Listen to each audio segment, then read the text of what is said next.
Transmigrating is Danzo, starting with a low-quality sign-in system. Chapter 61. Unnoticed by the other five, Danzo's fingernails dug deep into his palm. In the corner of his vision, he stared at the system backpack.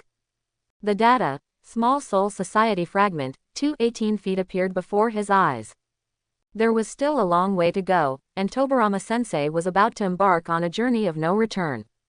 Those gold and silver brothers. He appeared calm on the surface, but inwardly, he gritted his teeth.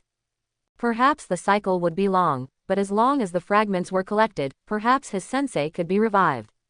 In the land of lightning, in the Raikage's office, I, uncharacteristically calm instead of his usual rage, rationally asked the Anbu kneeling on one knee, have Senju Tobarama and his group departed?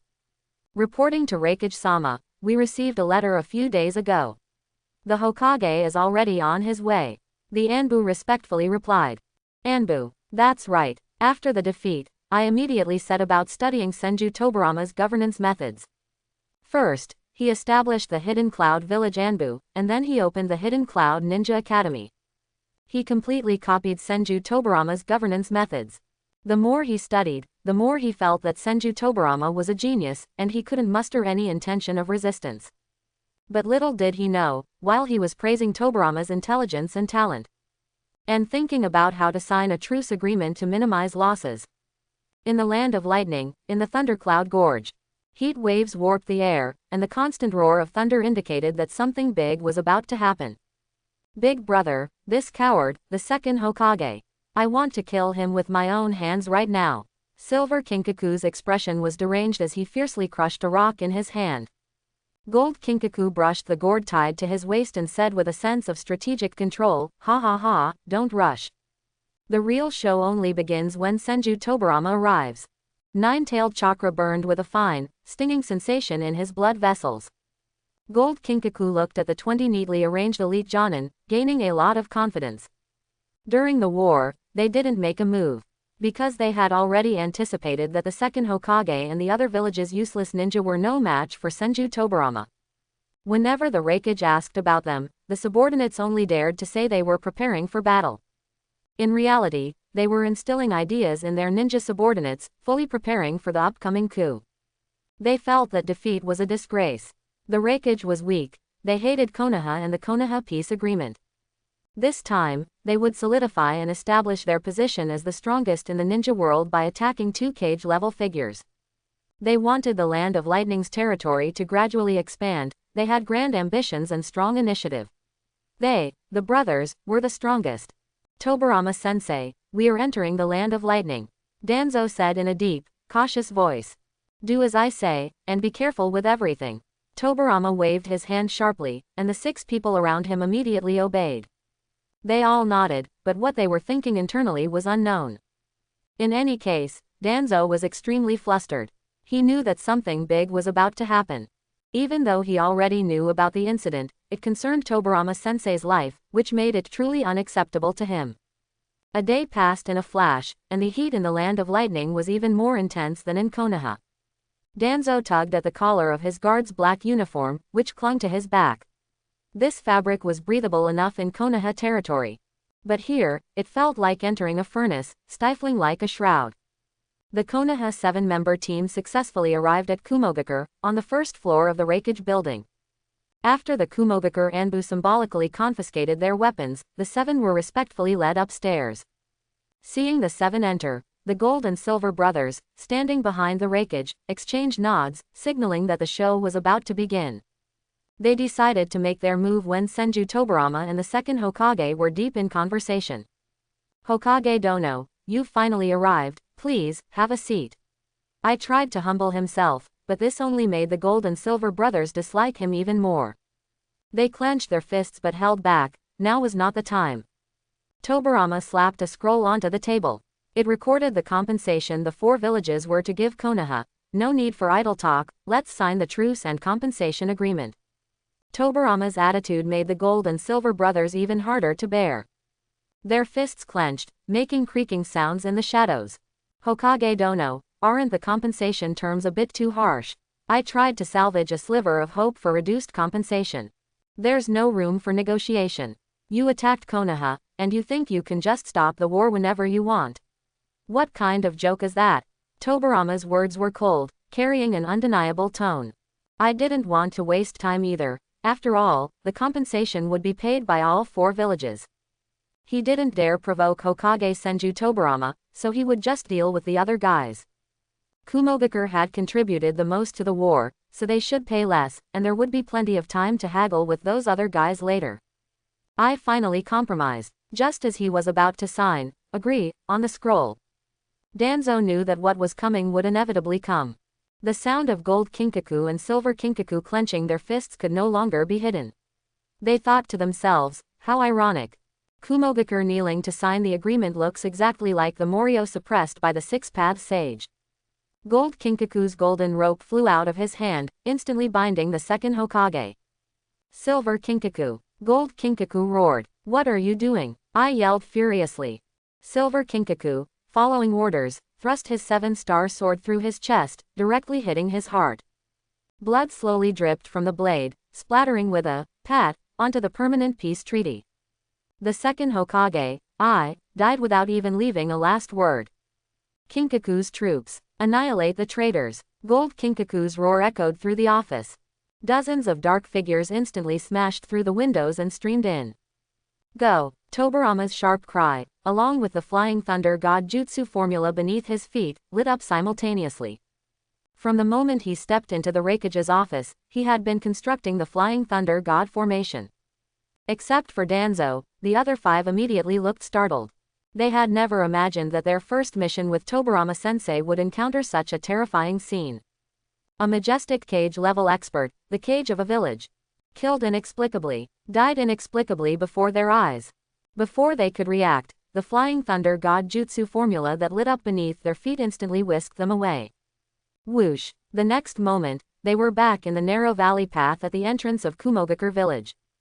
Tobarama was breathing slightly. Clearly, teleporting 6 people without preparation consumed a considerable amount of chakra. Before he could construct a multi-person transfer jutsu again, time had already run out. 10 figures tore through the earth and rocks on both sides. Gold Kinkaku's subordinates, who had been ambushing for a long time, were ready to strike. Gold Kinkaku and Silver Kinkaku had long anticipated that Tobarama would have a backup plan, so he had stationed guards in many places. There was no time to waste. Tobarama handed the kunai, which he had just marked with a flying thunder god mark, to Hiruzen Sarutobi. Monkey, take the others and go quickly. Danzo, you stay and deal with one of them. Hurry. Although Tobarama's expression was calm, it hid anxiety. He wasn't sure when Gold Kinkaku and Silver Kinkaku would arrive here. He was out of time. In battles between strong ninja, perhaps a single strike could determine life or death. Outnumbered, Tobarama didn't bother with idle talk. Among the several ninja who had just leapt out of the rock wall, the one closest to him was unlucky. Before he could react, he instantly fell to the ground. Monkey, go quickly. As Tobarama made his move, Danzo roared. Danzo's forehead veins bulged, his eyebrows rose, and his skin gradually flushed. He roared, kicking up dust. 8 gates released formation. 4th gate of pain, open. With 4 gates open, Danzo pushed off the ground. He charged towards the nearest enemy, feeling his muscles tear with every passing second. Tobarama knew Danzo's strength and understood that having him stay would provide significant help. Kagami and Hiruzen were also strong. But to protect Torafu, Udatain Kaharu, Homura Mitokado, and the others, Tobarama had no choice but to let them go first. Super strength punch. Boom! Danzo unleashed a punch, and the force of it exploded, sending out a powerful shockwave. The guy opposite him was instantly sent flying. Judging by his willingness to take Danzo's punch head-on, he must not have participated in the ninja war. If he had participated in the ninja war, how could he not know that Konoha village had a grinning plague-like brat? That young, mischievous appearance was purely a facade. That brat was absolutely merciless when killing people. 1 punch, 1 kill, and he specifically targeted the weaker ones. Danzo, can you be faster? After killing 3 enemies and being surrounded, Tobarama urged Danzo. Ah, Shibal, how can I be fast? Tobarama-sensei is just making it hard for me. Danzo was helpless internally, only able to think quickly. Desperate times call for desperate measures, let's try that move. Another super strength punch was unleashed, and Danzo took the opportunity to raise his middle finger. Genjutsu. Declaration. Of course, he didn't do it on purpose, the starting pose for this jutsu was just that strange. The bizarre genjutsu activated instantly, and philosophical images appeared in the minds of the enemy ninja. What the hell is this? After an exclamation, he fell silent for a moment. Danzo was waiting for this moment. His system backpack instantly opened, and he pulled out a straw hat. With a zero-frame start, he instantly placed it on the man's head. The silent man instantly burst into rubber howls. Double torment, mental pollution, this feeling made the man even more bewildered. Danzo wouldn't miss such an opportunity, he quickly formed hand signs. Wind release. Vacuum serial waves. Swish, swish, swish. Dozens of sharp wind spheres, carrying an unstoppable cutting force, flew towards the mysterious, screaming man in front of him. Splat, splat. The sound of flesh being cut by sharp blades was very clear. The man fell down amidst his rubber cries and never got back up. Rubber. This thing is really weird. Let's just burn it. He picked up the straw hat and threw it towards Tobarama's encirclement. At the same time, his hands didn't stop, quickly forming hand signs. Fire release. Great fireball technique. Sizzle. The straw hat instantly ignited and burned to ashes, and the fireball continued to fly towards the crowd. The attacked ninja was completely unprepared, he didn't dodge or evade. Because he simply hadn't expected his comrade to be dealt with so quickly by the brat. Danzo's specially made, extra-large great fireball technique slammed into the man's back. This, in turn, created an excellent opportunity for Tobarama. Flying Thunder God slash. Tobarama quickly threw his kunai, then activated Flying Thunder God, striking with an instant slash. Danzo, come here quickly. After one strike, Tobarama roared in a deep voice. He could already sense that Kinkaku and Ginkaku were about to arrive. Using this good opportunity created by Danzo, it was perfect for them to escape. Leaving with only one person didn't require drawing a complex formation. This was also why he had let Hiruzen Sarutobi and the others leave first. Tobarama grabbed Danzo and instantly vanished from the spot. Lord Kinkaku, Lord Ginkaku. The 5 survivors, shortly after Tobarama disappeared, saluted the approaching figures. Where is Senju Tobarama? Ginkaku impatiently asked, shaking his hand. Lord Jin. Ginkaku, he already ran away. The surviving Jonin stammered. So many people against Senju Tobarama, and he still managed to escape. Ginkaku's tone grew increasingly furious and impatient. Kinkaku, still rational, reached out and patted his younger brother Ginkaku, signaling him not to be impatient. Was it Senju Tobarama's disciple? Although he hadn't participated in the ninja war, Kinkaku had still gathered some important information about the war. Yes, Lord Kinkaku. Senju Tobarama and his flushed-faced disciple stayed behind to cover their retreat. After resisting for a while, they cut down 5 people before withdrawing. The surviving Jonin said tremblingly. Hearing this, Ginkaku's anger subsided a bit, as Senju Tobarama's disciple that strong. Kinkaku shook his head. He has 6 disciples, 3 of whom require special attention. Danzo Shimura, Uchiha Kagami, Hiruzen Sarutobi. The 3 of them frequently achieved merits in the war, with continuous good news, they are not to be underestimated. As for the other 3, they are not worth mentioning. They only have Jonin strength, that's all. Kinkaku spoke slowly and calmly. Tobarama-sensei, what do we do next? After the 7 reunited, Hiruzen Sarutobi anxiously asked. Tobarama placed his palm on the ground, detecting the enemy situation around them. Haven't you noticed you're being tracked? There are 20 enemies. Judging by their tracking methods, it's Kinkaku's elite unit. They have powerful tracking methods. You were tracked when you fled. Homura Mitokado's bespectacled face showed a trace of unease. Including Tobarama-sensei, there are only 7 of us. We can't handle this if it continues. Tobarama-sensei, can you use Flying Thunder God? Danzo asked what the others were curious about. The distance is too far. I need to draw a Flying Thunder God formation, and there's no time. Tobarama replied with a solemn expression. If it were just Tobarama himself, he would have already returned to Konoha. But with Danzo and the others, he couldn't perform a long-distance transfer. Udatane Kaharu's face was resolute. Tobarama-sensei, before the enemy determines our position, how about? Uchiha Kagami's crimson Sharingan spun. It's no use, Kaharu. In this situation, someone must act as bait to distract them. Akamichi Torafu pondered. Bait? That would surely mean death. Who will go? If it were the original Danzo, he would definitely be thinking this right now. I am a ninja, haven't I already decided to die like a ninja on the battlefield? Hiruzen, what are you thinking right now? Have you made up your mind? Speak up, quickly, say it. But sorry, Danzo Shimura has moved on. He was no longer the original Danzo Shimura. He already knew how the ending would play out. Danzo directly jumped out, instantly activating 4 gates of the 8 gates released formation. The violent chakra made it impossible for people to open their eyes, and his skin instantly flushed red. Tobarama-sensei, let me be the bait. You take them and go quickly. Danzo's tone was resolute and confident, not like he was joking. Hiruzen Sarutobi was still hesitating when he heard Danzo's words. His mouth, like the other 4, formed an O shape. Danzo, you. Uchiha Kagami hesitated to speak. Danzo. Akamichi Torafu was also like this. Looking at the suddenly silent crowd, Danzo reassured them with a grin. It's fine, maybe I'll live. I have the 8 gates released formation. Facing such a number of enemies, would the 8 gates released formation, not yet fully mastered, truly be useful? Unless Danzo could open the gate of death, which currently only exists in imagination. Everyone knew Danzo was comforting them, but they couldn't utter a single word.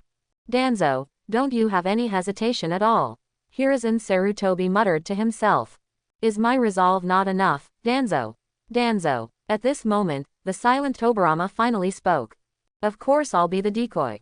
All of you are young will of fire inheritors who will protect the village in the future. His tone was full of melancholy, carrying a sense of heroic sacrifice. No, sensei, you are the Hokage. There's no ninja stronger than you in the village. Homura Mitokado said anxiously. No need to say more. All of you are my excellent disciples. I'm proud of you. A rare smile appeared on Tobarama's usually stern face. He spoke as if delivering his last will, which deeply pierced everyone's hearts. In any case, you don't need to be anxious at your age, death will always come. Before that, save your own lives. Danzo, Hiruzen, Kagami, Torafu, Homura, Kaharu. Listen carefully. Protect those who admire the village and trust you. Train them, and let them become people who can be entrusted with the next generation. Danzo, starting tomorrow, you are the Hokage. The 6 people's pupils instantly widened. Even though he knew the outcome beforehand, Danzo couldn't help but be shocked. In Tobarama's eyes, Danzo's personality wasn't actually suitable for Hokage. Hiruzen, perhaps, would be more suitable. But after many years of interaction, Tobarama understood Danzo's way of handling things. Although he seemed somewhat mischievous and cynical. As long as he was tasked with something, Danzo would complete it thoroughly, without any sloppiness. During the war, the other 5 often consulted Danzo for his opinions.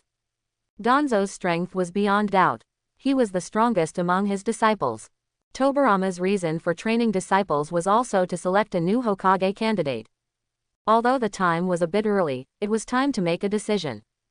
Danzo, Konoha is yours from now on. The 6 couldn't help but choke up. Their beloved sensei Tobarama was going to his death. Ultimate mission, the Guardian of the Bridges Phoenix-ish, completed. Do you want to view the reward? Yes, Danzo solemnly replied. The Guardian's Phoenix Wish, Mission Introduction. The biggest regret isn't not becoming Hokage, but being stopped by oneself when one is one step away from Hokage. Last time, Hiruzen Sarutobi was one step ahead of you. Can you surpass him this time? Congratulations. In the same storyline, you made a different choice, and you succeeded. You have successfully completed the Guardian of the Bridge's ultimate Phoenix Wish. Do you want to claim the reward? The useless system pop-ups kept appearing. In this moment of sorrow, he had no time to look at them. All right, disperse. This is the final order of the second Hokage, Senju Tobarama. Tobarama waved his hand, signaling all his disciples to retreat. Yes, Sensei Tobarama. The 6 responded with choked voices, 2 lines of tears streaming from their eyes. Their sensei who had accompanied them for many years, their benefactor. The sensei who had trained them from scratch into who they were today. Although their sensei was not gentle, nor did he know how to praise or comfort them, he had made immeasurable contributions to the growth of the six. Images of Sensei Tobarama helping them in the past flashed through their minds. Danzo remembered Tobarama helping him request the Yin Seal. Hiruzen Sarutobi remembered the past when his sensei taught him the 5-element compound ninjutsu. Uchiha Kagami remembered Sensei Tobarama telling him about the estrangement between the Uchiha and the village. Not all memories of Tobarama in everyone's minds were beautiful. But these were all their precious memories. Don't worry, Sensei Tobarama, Danzo secretly vowed. Once I gather those Soul Society fragments, I will definitely revive you. At this moment, Danzo seemed to remember something. Wait, Sensei Tobarama. He reached into his pocket and rummaged. Sensei, this is for you, it should be useful. When your chakra is exhausted, eat one, and you'll have an unexpected surprise. Although I don't know if it can help you, please take it. What Danzo pulled out of his pocket were 2 weakened senzu beans he had obtained from the system. They could restore 1/3 of one's full strength. He didn't know if Sensei Tobarama could survive. I hope these senzu beans can help Sensei Tobarama. Hurry up, don't let Sensei Tobarama's efforts be in vain. Looking back at the man still standing there, Hiruzen Sarutobi yelled, forcing himself to be strong. Tobarama squeezed the small, exquisite beans in his hand, and his heart warmed. Although he didn't know what Danzo had given him. But at this critical moment, he believed Danzo wouldn't trick him. Ha ha ha, Senju Tobarama, we've got you. Ginkaku's wild laughter rang out a moment after Danzo and the others left. Ignoring Ginkaku's barking, Tobarama snorted coldly and quickly formed hand signs. Water release. Raging waves. He had no advantage in numbers, so he prepared to create one himself. He wanted to create favorable terrain for the release of water release ninjutsu. Tobarama had heard of the Kumogakure Gold and Silver Brothers' reputation for a long time. These two could use 9-tailed chakra and possessed several 6-path sage tools. But these were not reasons for him to retreat. He had to at least hold on until those kids disappeared from his perception. Tobarama's ninjutsu response made Ginkaku even more frantic. Senju Tobarama, your death is near. Ha ha ha ha. The wild laughter of the Gold and Silver Brothers echoed through the forest, carrying absolute confidence and an unspeakable cruelty. The 7-star sword in Ginkaku's hand vibrated, and he wiped a streak of blood from his chest. Senju Tobarama, I didn't expect you to be quite resilient. But it's time to send you on your way. Big brother, let's go together. This battle was exceptionally frustrating for Tobarama. Dealing with 2 mid-cage level strong individuals simultaneously left him feeling powerless. Danzo and the others have left the range.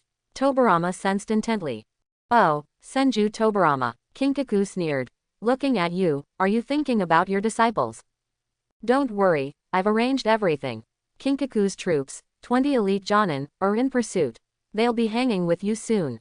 Ha ha ha ha. He had no intention of responding to the mockery of these 2 precious brothers. But thinking of Danzo and the others, Tobarama couldn't help but feel a chill in his heart. They certainly had strength, but could they handle such a number of elite Jonin? Kid, don't die before you even become Hokage. Water release. Water dragon bullet technique. Ginkaku's response was not impotent rage, but 2 fierce water dragons. They rose from the pool created by water release, raging waves, fiercely tearing towards the Gold and Silver Brothers. With just a flash, the Gold and Silver Brothers dodged the attack. The Kokenjo in Ginkaku's hand was quickly thrown towards Tobarama, but Tobarama would not be easily restrained. Big brother, it's no use. This guy seems to have no weaknesses, he's too troublesome. Ginkaku clutched the hideous blade wound on his chest, his 7-star sword unable to find its mark. The 6 paths ninja tools, which were always effective, had little impact on Tobarama, who was well versed in ninja world common sense. Ginkaku, 9-tailed chakra. As he spoke, crimson chakra bubbles began to emerge from Ginkaku's body. 9-tailed chakra. A warning bell rang in Tobarama's heart. Feeling that more than half of his chakra was depleted, he decided to take the initiative. Water release. Surging water strike. The water surface instantly turned into a surfboard, carrying Tobarama towards Ginkaku. Given the current situation, the moderately injured Ginkaku was undoubtedly a good target. Tobarama glided with the water's momentum, continuously forming hand seals. Water release. Hard vortex water blade. The water release chakra condensed in his hand was exceptionally sharp, sending a chilling sensation through the air. Ginkaku was extremely confident in the defense of his nine-tailed chakra cloak and neither dodged nor evaded Tobarama's ninjutsu. Idiot Ginkaku. Dodge. Kinkaku roared anxiously, but it was too late. In a fight between experts, the key is a one-hit kill. Already at a disadvantage, Tobarama would not let go of any opportunity. The hard vortex water blade was certainly not enough to completely kill Ginkaku, and Tobarama was about to deliver a finishing blow. Kinkaku activated, and the water surface suddenly shook. The next moment, Kinkaku appeared in front of Tobarama. He was not surprised by his younger brother's carelessness. Senju Tobarama had been feigning weakness, rarely even using Flying Thunder God. Kinkaku knew that this was all just a trap set by Tobarama to confuse them. Idiot little brother, you're still too naive. Just lie there on the ground. Senju Tobarama, I have to say, your strength is impressive. But this is where it ends. Kinkaku roared, rapidly waving the Bashozen in his hand, and lightning flashed. PFF'd. Tobarama spat out blood, drawing a scoff from Kinkaku, ha ha ha. Senju Tobarama, feeling good now. Water release. Water dragon biting explosion. Taunting was meaningless, Kinkaku's response was still a violent ninjutsu. With a massive chakra output, Tobarama continuously vomited blood. This can't go on. Danzo, I hope this truly brings a surprise. After creating distance with Flying Thunder God, Tobarama pulled out 2 beans from his pocket. He was unsure of the Senzu bean's effects, and Danzo didn't have time to explain. He shoved them into his mouth, quickly chewed them up, and swallowed. He only felt that the beans were crunchy and tasteless. A warm current quickly filled his body, and his fatigue and pain rapidly decreased. His depleted chakra was also quickly recovering. Power continuously surged, and Tobarama felt his body fully restored. Where did this kid Danzo get this stuff? Tobarama clenched his fist, feeling the surging power within him. Water release. Water severing wave. He suddenly spat out a blade of water, which shot towards the fallen Ginkaku. Kinkaku roared in anger, frantically waving the Bashozen in his hand, and countless fireballs assailed Tobarama. Tobarama nimbly dodged, and blood no longer gushed from his mouth. He recovered. Kinkaku was doubtful, but Tobarama's attack had already arrived. Flying Thunder God slash. With a sudden slash, Kinkaku's chest was instantly pierced, leaving a bloody red mark. Tobarama and Kinkaku clashed for several rounds, almost fighting to the point of forgetting themselves. At this moment, a sudden change occurred. Ginkaku, who should have been on the ground, appeared behind Tobarama, instantly thrusting his 7-star sword. The sudden attack caught Tobarama off guard. Could it be that Tobarama wasn't vigilant? No, his focus on fighting Kinkaku was simply too intense. In a battle where one is outnumbered, focus is especially crucial. He just hadn't expected Ginkaku to wake up so quickly. I can't drag this out any longer. Let's try that move. Thinking it, Tobarama instantly used Flying Thunder God to switch places. Shadow Clone Jutsu. Bang! As the white smoke dissipated, Tobarama's shadow clone didn't attack Kinkaku and Ginkaku but instead ran into the distance. Oh, Senju Tobarama, are you trying to run? Ginkaku clutched his chest, mocking Tobarama. Tobarama ignored him, continuously forming hand seals. Bang, bang, bang, countless scrolls appeared around him, Flying Thunder God marks had already been placed. The next moment, he appeared in front of Ginkaku. Let me show you the will of fire burning within me. Mutual exploding tag. The kunai with exploding tags tied to it in his hand extended, and items from the scrolls around him also quietly emerged. A large number of exploding tags targeted Ginkaku. However, the explosion's range could affect the entire area. Ginkaku. Boom, boom, boom, boom, boom. Deafening explosions echoed through the forest. Even Danzo and the others, who had run far away, seemed to hear a faint sound. Swish. Tobarama, covered in explosion wounds, swapped positions with his shadow clone. The memory of the explosion flashed in his mind. The clone didn't run far, so even after swapping positions, he was still affected by the explosion. Will it work? Tobarama felt uneasy. Could this unfinished ninjutsu truly kill the Kinkaku and Ginkaku brothers? Fortunately, he wasn't dead, but before he could rejoice, Two strange, tailed creatures appeared clearly before his eyes. Tobarama cursed under his breath. Protected by the tailed beast chakra cloak, these two guys actually didn't die. Tobarama coughed, covering his mouth, his hands covered in blood. Two mad beasts were already pouncing on him. The heavily injured Kinkaku and Ginkaku could only rely on the nine-tailed chakra for their final dance. Still not enough. Today's sacrifice is unavoidable. Tobarama shook his head, his heart filled with sorrow. November, Konoha year 17, the sky was overcast. Today, the entire Konoha learned a shocking piece of news. Second Hokage, Senju Tobarama, valiantly sacrificed himself on his way to the Hidden Cloud Village to sign a peace treaty. Died with Kinkaku and Ginkaku. Tobarama's body had been recovered by Danzo and others. Seeing the hideous wounds all over his body, everyone couldn't help but gasp. Everyone felt deep guilt. Their teacher Tobarama had sacrificed himself to protect them. Each person's heart held an unspeakable pain. During his tenure, Tobarama did not establish the position of Hokage's aide, nor was there a Konoha Elder Council. All work was done personally by him. The Hokage successor he announced before his death was Danzo Shimura. Although there was no written document, with the endorsement of his relative, Uzumaki Mito, the news had been sent to the daimyo's mansion. 3 days later, the Land of Fire daimyo approved Danzo Shimura's succession as Hokage, but it still needed to go through the Jonin voting process. With the war over, all Konoha Jonin withdrew from the borders.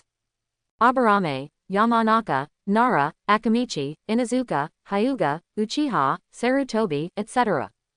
Jonin from various clan forces were also required to participate. Why was there no Shimura clan? No need to say more, because the candidate for Hokage was named Shimura. The voting process went smoothly. The Jonin were all familiar with Tobarama's 6 disciples. Danzo Shimura's name, in particular, was widely known. During the war, good news of victories spread frequently, and he completed many missions under his name. He was powerful and far-sighted. Nonsense. No one had any objections to him succeeding Tobarama as Hokage. Thus, the Hokage succession was decided. Clan Elder, I'm back.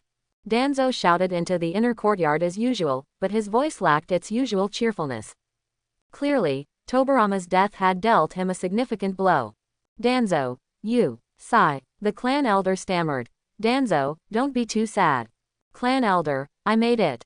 Not yet aware of Danzo's succession as Hokage, the elder asked with a puzzled expression, what's wrong, Danzo? I am the 3rd Hokage. These words carried significant weight and should have brought joy. However, Danzo couldn't find any happiness, his mood was exceptionally heavy. Seeing the elder still dazed, Danzo added, I'm going to be the Hokage. What? Danzo's blunt words finally brought the elder back to his senses, and he couldn't help but exclaim in surprise. The Hokage successor had been decided, and the inauguration ceremony needed to be held as soon as possible. The death of each Hokage during their term triggered a set of complicated and traditional procedures. Without a new Hokage, the memorial service could not proceed. Upon confirming Danzo Shimura as the successor, the daimyo's office also announced a 7-day period of national mourning for Senju Tobarama. For this, Konoha, apart from ongoing C-rank missions, suspended all other missions, with all ninja in the village remaining on standby. After the 7 days of mourning, the central plaza directly below the Hokage Rock was bustling with activity. The daimyo of the Land of Fire stood tall at the front of the stage and solemnly announced, Konoha's 2nd Hokage, Senju Tobarama, has passed away. The 3rd Hokage will be succeeded by his direct disciple, Danzo Shimura. With that, the daimyo raised the Hokage's hat in his hand. Danzo, with a heavy heart, still accepted the hat and took on the responsibility of Hokage. After putting on the special Hokage hat, he turned and spoke the classic, inspiring words. Wherever tree leaves dance, fire will burn. The shadow of the fire will illuminate every corner of the village, causing new leaves to sprout. Where the leaves of Konoha dance, the fire will burn on. Upon hearing this, the civilians and ninja below the stage cheered in unison. Although most of the people below didn't even know Danzo. The identity of the Hokage represented stability. The inauguration ceremony was not complicated, it was that simple, and no unpleasant incidents occurred. Uzumaki Mito, watching from behind the scenes, couldn't help but feel a lump in her throat. Her husband's family had truly suffered a bitter fate. It was bad enough that he overexerted his life in battle and died young, but his younger brother met the same end. However, it was fortunate that Tobirama had unique insights and had cultivated several elite disciples in advance. Otherwise, what would Konoha do now? The day after the inauguration ceremony. The sky above Konoha village remained gloomy. Today was the day for the memorial service of the second Hokage. All Konoha ninja attended, dressed in black, each holding profound respect for Tobirama. As the collective moment of silence began, a light drizzle fell from the sky, as if weeping for Tobirama. 3 minutes later, the third Hokage, Danzo Shimura, also dressed in black, began to read the eulogy. After a long speech, Uzumaki Mito, Senju Tobirama's relative, and his other 5 disciples read out his life's achievements. After this, everyone bowed 3 times in respect. Subsequently, the various great clans of Konoha came forward in groups to offer flowers, placing white flowers into the memorial flame. Danzo unveiled the memorial stone and carved Senju Tobirama's name into it with chakra. The orchestra played the sorrowful Samadare. With this, the curtain fell on the second Hokage, and people began to exit in an orderly fashion. Stop looking, monkey. Danzo patted Hiruzen Sarutobi's shoulder. Danzo, Hiruzen Sarutobi stammered for a long time. Danzo, was I too weak? If only then. Don't overthink it, monkey. Danzo said sternly. Tobirama-sensei had his own ideas, and I wasn't either at the time.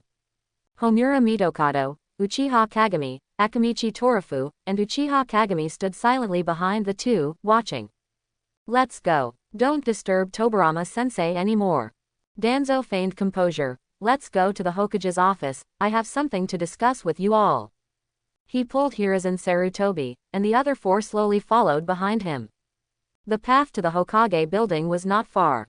But for some reason, this familiar place, which usually brought them comfort, now felt heavier with each step. After an unknown amount of time, the group finally arrived below the Hokage building. Looking up, all 6 recalled past moments of completing missions. Tobirama-sensei, can we come in? Danzo, can't you be more proper? This mission was completed reasonably well, but there are still shortcomings. The 6 wept, for the towering man was truly gone. Now, it was their turn. Let's go up. Danzo was the first to speak. After sitting in the Hokage's seat, Danzo motioned for the others to make themselves comfortable. At this moment, they belatedly realized that Danzo was now the Hokage. Monkey, come help me. The position of Hokage's aide must be yours. Kagami, of course, your help is also indispensable. Danzo extended an invitation to the 5 people before him, sincerely asking for their help. Although Udatain Kaharu and Homura Mitokado in the original work were not very capable.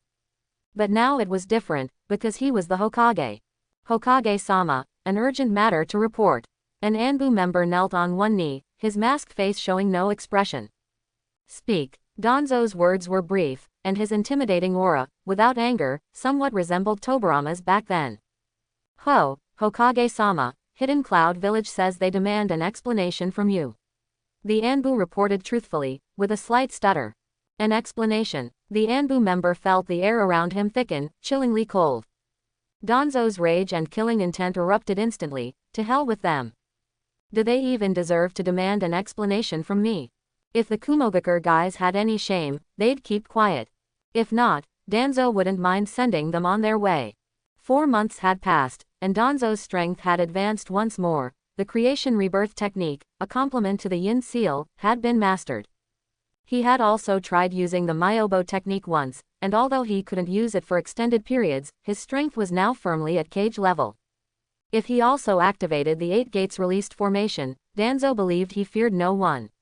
Except for the old man Madara. Tobirama's death had already filled him with burning rage. His anger had never subsided, only finding an outlet through hellish training. Call the monkey. Although wearing a mask, Danzo could sense the confusion of the Anbu member before him. He waved his hand, re-indicating, go call the Hokage's aide. Only then did the Anbu member realize. Hiruzen Sarutobi had never taken Danzo's nickname for him seriously.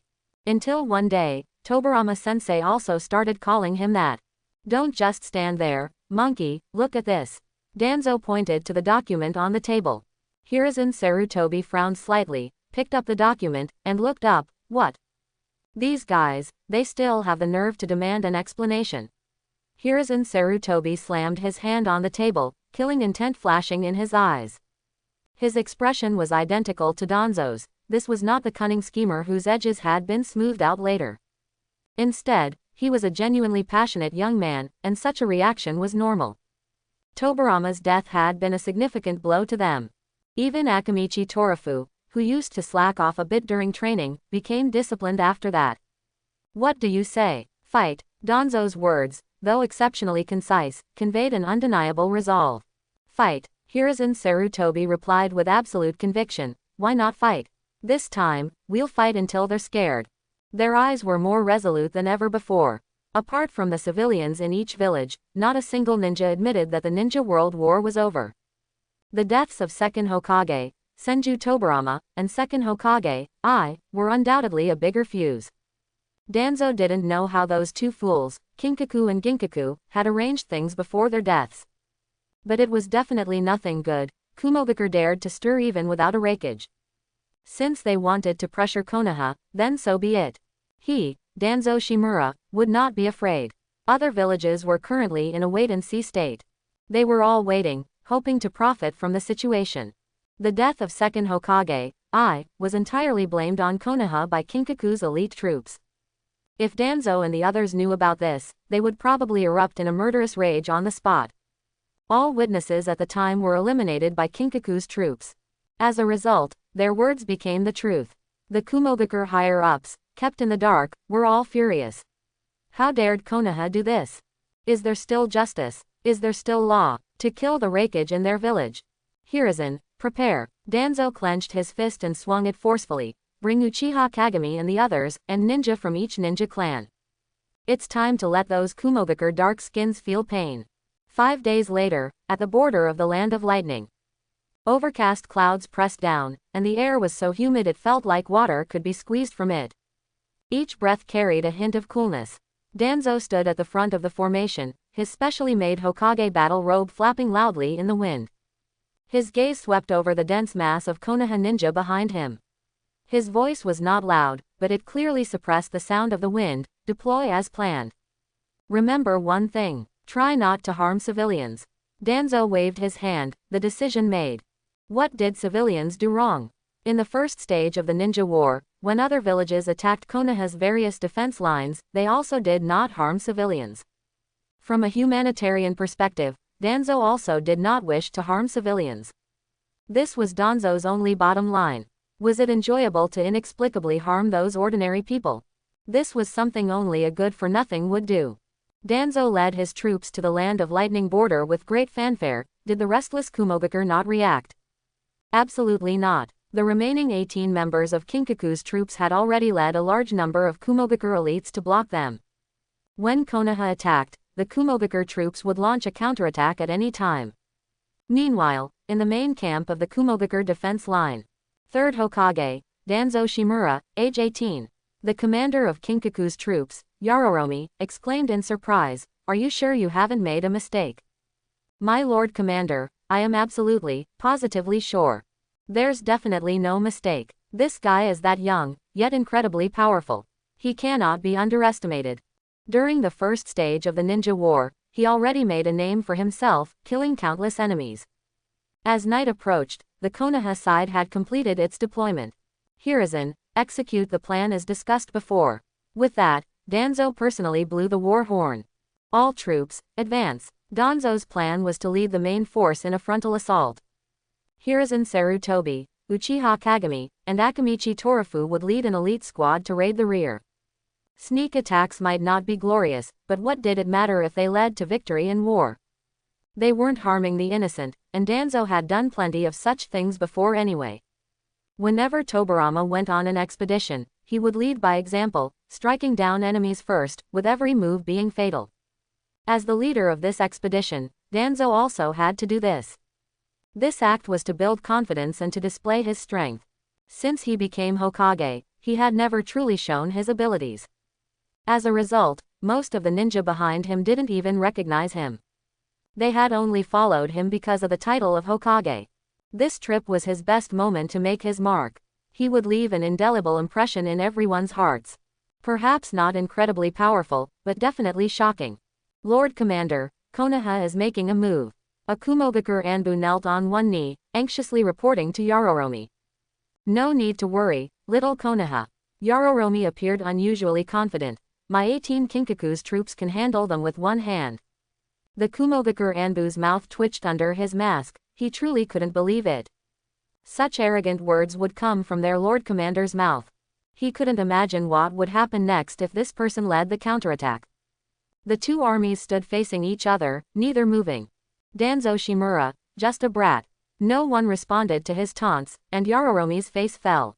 8 gates released formation. First gate of opening, open. Ignoring Yororomi's madness, Danzo muttered softly, veins bulging on his forehead.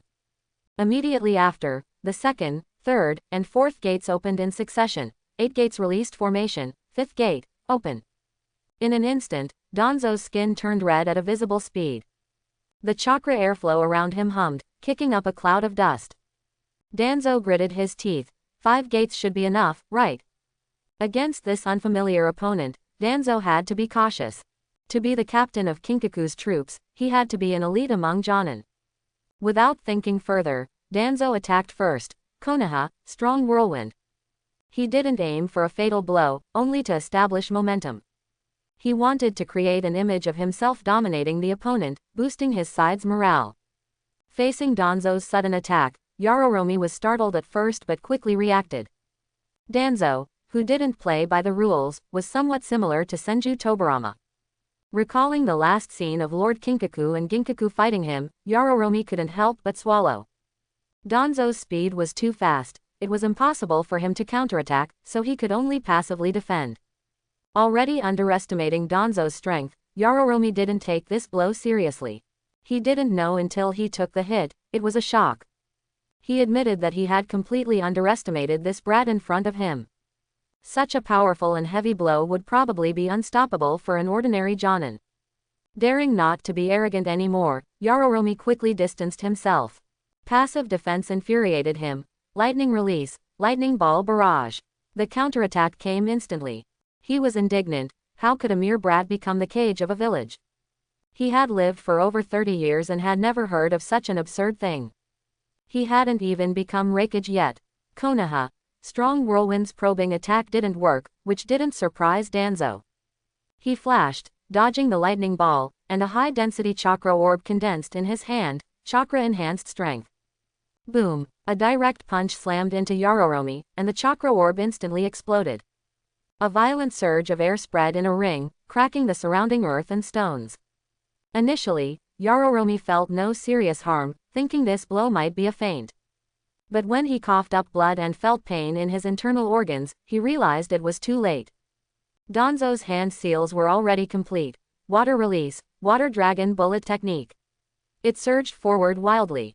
Simplified hand seals, convenient for adapting to the fluidity of battle. It had to be said, Tobarama's version of the water dragon bullet was incredibly effective. The water dragon was ferocious and savage, mercilessly piercing through Yororomi's chest, leaving a huge hole. At that moment, Danzo closed the 8 gates released formation. A violent sensation of soreness and emptiness instantly swept through his entire body. The scent of blood that wafted past his nose reminded him that the battle was not yet over. Danzo still couldn't fully withstand the side effects of the 5th gate, it was naturally best to use it as little as possible. Danzo felt that dealing with a half-dead Kumogakur didn't require him to fight so desperately. Within 2 minutes, Danzo slew the enemy commander. A moment of eerie silence descended upon the battlefield, with only the sound of the wind whistling by being exceptionally clear. Not only were the Konoha ninja behind him stunned, but so were the elite Kumogakur soldiers in front. No one expected this unknown Hokage to be so powerful. He was the first to slay an enemy, his momentum like a rainbow. An elite Konoha Jonin shouted, "Hokage-sama is mighty. Charge, charge, charge, cut them down." The shouts stirred the emotions of the Konoha generals. The power of momentum should not be underestimated. In a battle between two armies, the first to flinch loses. The strength of the Kumogakur ninja was not bad, but the death of their commander left them momentarily unable to accept it. They had lost their backbone. How were they supposed to face the enemy now? At this moment, someone needed to step forward. The Kinkaku's troops vice-captain, Ari Bodai, took over the flag, assumed the role of commander, and led the team back into battle. Don't panic. If anyone gets scared again, I'll kill them first. Compared to the Konoha ninja in front of them, the Kumogakur clearly feared him more. They all snapped back to reality, and in an instant, both sides fought fiercely, with severed limbs scattered everywhere. At the same time, on the side of the sneak attack team, Hiruzen Sarutobi, Uchiha Kagami, and Akamichi Torafu had already led a team of 24 to the enemy's rear. Their ears were filled with the shouts of killing from the nearby battlefield, the sounds blurry and filled with madness. The clashing of kunai, the penetration of shuriken into flesh, the roar of explosive tags, all sorts of sounds were present. When the first batch of Kumogakur casualties was sent back, the strong smell of blood and the unique bitter scent of medicine permeated the rear camp, making it nauseating. At this point, the actions of Hiruzen Sarutobi and the others officially began. What they had to do was to annihilate the enemy's logistical forces. The three of them showed no fear. Their esteemed teacher, Senju Tobarama, had sacrificed himself on this very land. Perhaps it had nothing to do with these people, but thinking of the information in the documents, Hiruzen Sarutobi's anger was suppressed. The long-suppressed anger was completely unleashed at this moment. Act, leave no one alive. Following Hiruzen Sarutobi's low roar, the people behind him began to move. Battles between opposing commanders usually only occur in the first and final rounds. Yaroromi and Danzo had already fought once, and he met his death. Ari Bodai retreated to his tent when he suddenly saw a messenger appear in a panic, acting calm. Commander Sama, something terrible has happened. What's with all this rushing around? What kind of decorum is that? Ari Bodai's face was angry, very displeased with the messenger's rashness. The messenger ignored Ari Bodai's anger. Acting Commander Sama, the rear has been breached. He panted heavily, barely managing to finish his sentence. What was happening before him was truly outrageous. Ari Bodai wondered if he had heard wrong. What did you say? He forgot the messenger's rashness, and his expression also became anxious. After the messenger took a moment to catch his breath and restated the events, Ari Bodai finally came back to his senses. Just one small squad wiped out the rear. Yes, Acting Commander Sama. Ari Bodai was truly under immense pressure now. At this moment, he only felt a dark cloud descend before his eyes. What was there left to fight for? The logistical forces were instantly annihilated, and their supplies were also located in the rear. Although he had great authority regarding such important war matters, he could not decide alone. Send a message back, tell those old men. See if they still want to fight, or what? Yes, Acting Commander Sama. The messenger hastily retreated, lest Ari Bodai vent his anger on him again. The Konoha main camp was brightly lit with fire, a scene of prosperity. Danzo looked at the letter in his hand and muttered, "Yosh." The monkey and his group succeeded. After Hiruzen Sarutobi and the others completed the mission to annihilate the logistics, they did not return but remained on standby. Danzo felt that these Kumogakur fellows would not give up so easily. The fact was just as Danzo had expected. Kumogakur not only chose not to surrender but intensified their efforts. It seemed they wouldn't be satisfied without clashing with Konoha. After receiving Ari Bodai's urgent letter, the Kumogakur Elder Council immediately dispatched additional personnel to the front line overnight. Early the next morning, before the dense fog had even dissipated, Hiruzen Sarutobi and the others were already lying in wait at the Kumogakur logistical position. "Hiruzen, when do we act?"